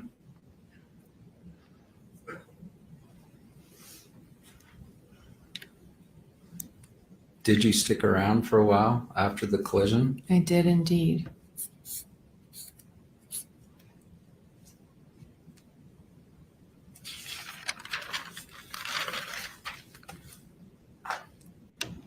You had paid, going back to the $1, Eric Christensen, you had paid Eric Christensen to take, to teach your son how to ski that day for the full day, true? Yes. And was his attention diverted as a result of your collision? Yes, for a while. And that $1 of damages, does that also take into account that fact? I haven't quantified, if you break it out, what a Deer Valley ski instructor makes per hour, but I think it's more than $1. The comment was the word symbolic was used, but did you in fact lose $1 or more as a result of the collision? I did. Did you hurt yourself? I'm sorry. Did Mr. Sanderson hurt you by hitting you? He did. And please explain. Well, when we fell over, my right knee felt like it had been overstretched and my back hurt. All right. And you got a massage, but did not seek medical care. Is that what I understand? I did not.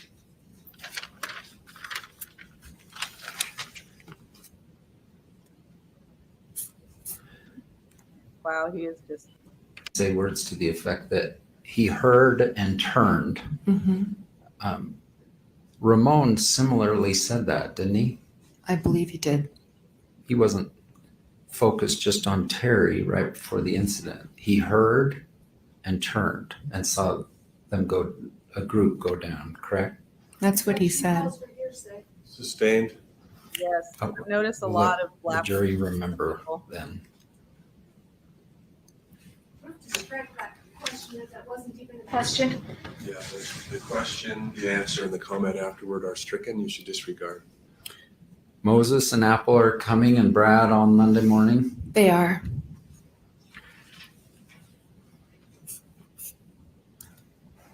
Come on, counsel. Apple will be missing. Missing school to do it.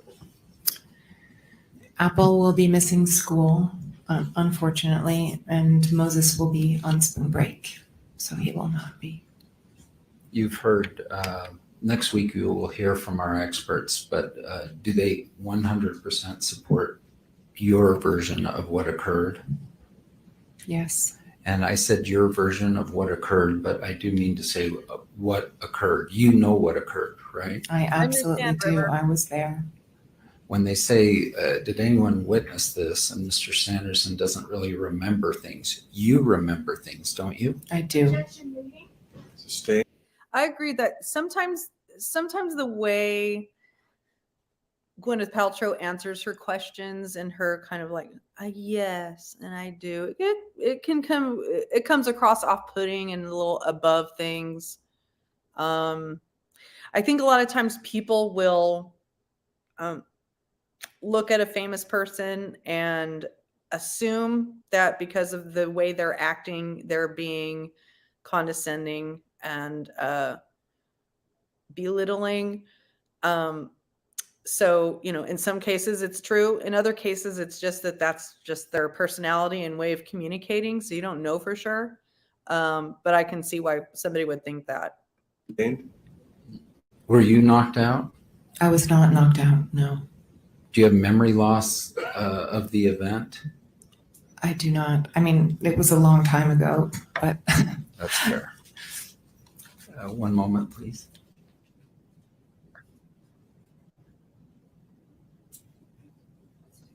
The lady, the blonde lady in the gallery with the glasses, she's always smiling and smirking. I don't know what her deal is. I think we're going to bring up a Deer Valley receipt that actually shows the amount paid. Any objection to this exhibit? What is it? Which number is it? Any objection? No objection. Defendant's Exhibit 85 is received.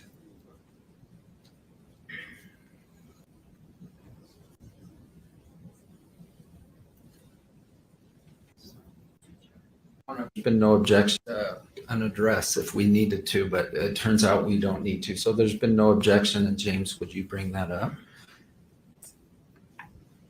There's an address there, maybe enlarge so D85, move for admission if we haven't. And then is this your actual receipt from Deer Valley?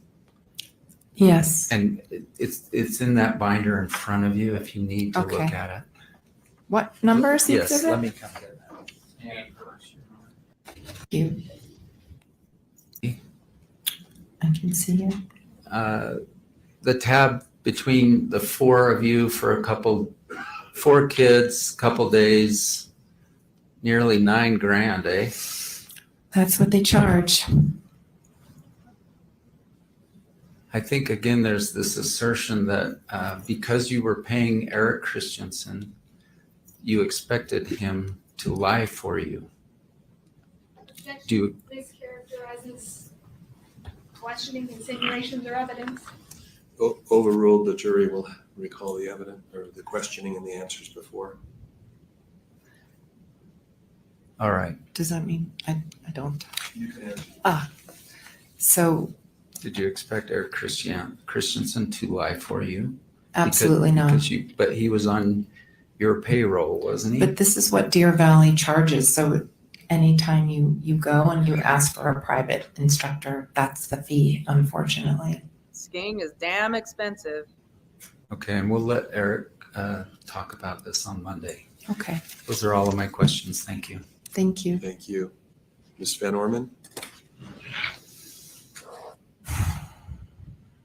I will be quick, and I promise that actually will Private stay the lessons for a case. few days.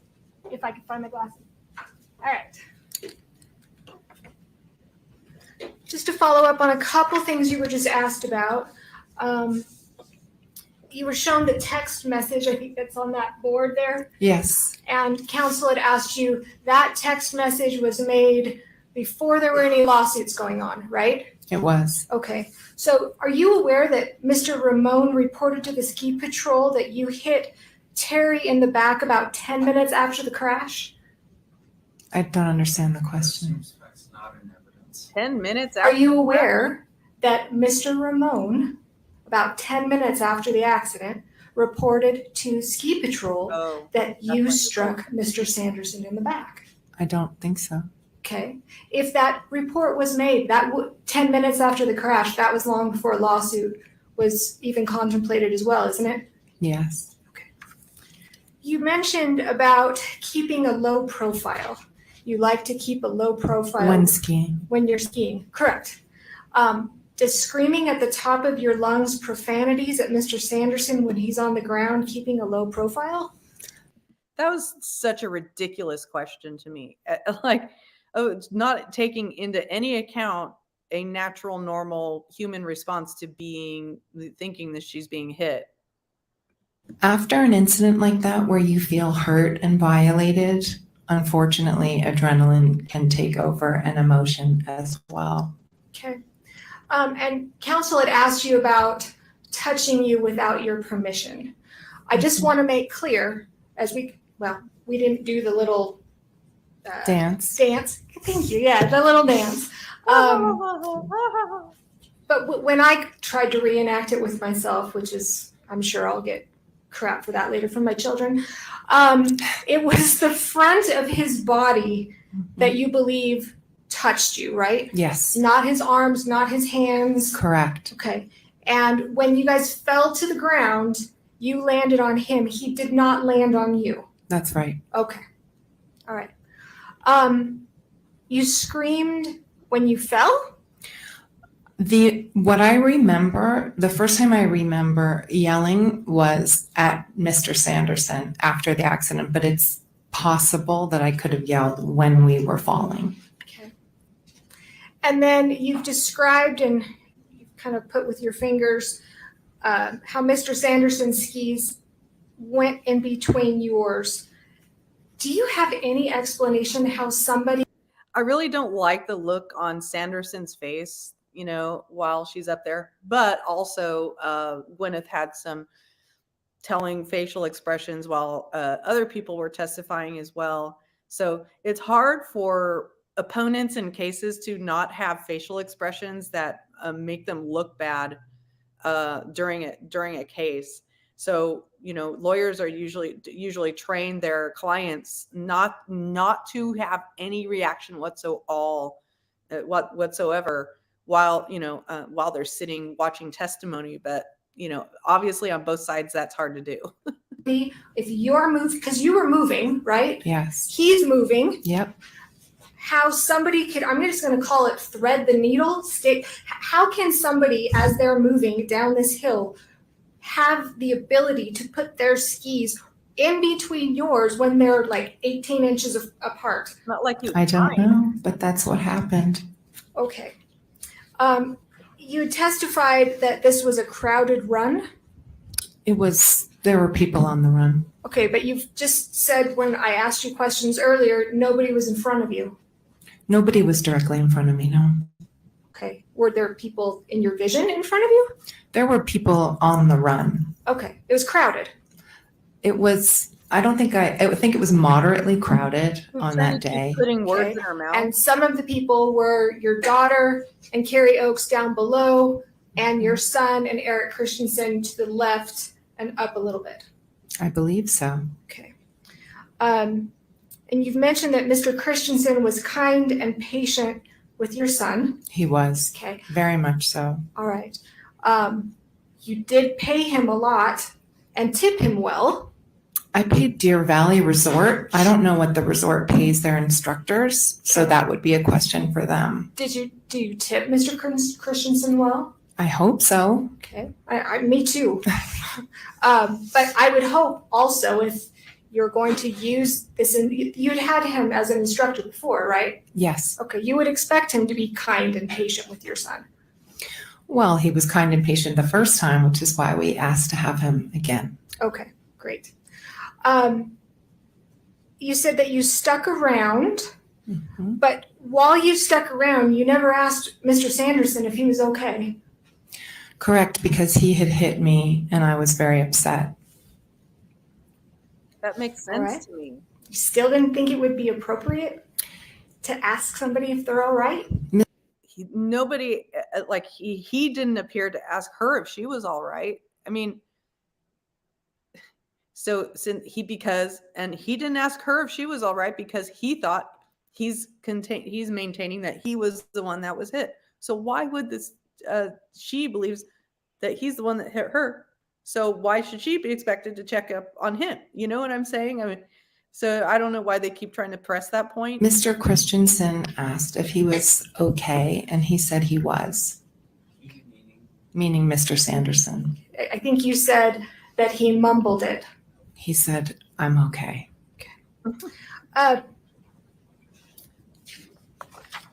You've been asked a number of questions about the dollar. Mm-hmm. You were asked in your deposition, were you not, to your understanding, you're making a claim for the sum of $1 as a symbolic loss, right? Yes, And you said correct. Yes? that's right. Okay. And then I also asked you in your deposition, are you telling me now you're making more than the sum of $1. Do you remember what your response was? I don't remember. You said no. That's not the case though, is it? Your Honor, this is. It's a yes or no. Let's move to, that's an improper question. She gave the answer. Overruled? It's a yes or no. Are you making a claim more than $1 in this case? Now I am, yes. Thank you. No other questions. Mr. Owens? Oh, boy. What's changed between now and when I took your deposition in 2020? Wait, she already sat down. What do you mean? Well, in 2020, you said, no, I'm not. Now you said, now you are. What's changed? Well, you're making so for me, as I said, there's a delineation between the $1 that I would receive and the lawyer's fees being reimbursed. I mean, to me, this is like their desperation is reeking because like they're splitting all kinds of hairs that make not much of a big difference, you know? They're really stretching. They're saying that they're coming to the end of her testimony and they're like, we got to get one in on her. We got to get one in. Well, you said something else before. That's how it looks to me. Which is not.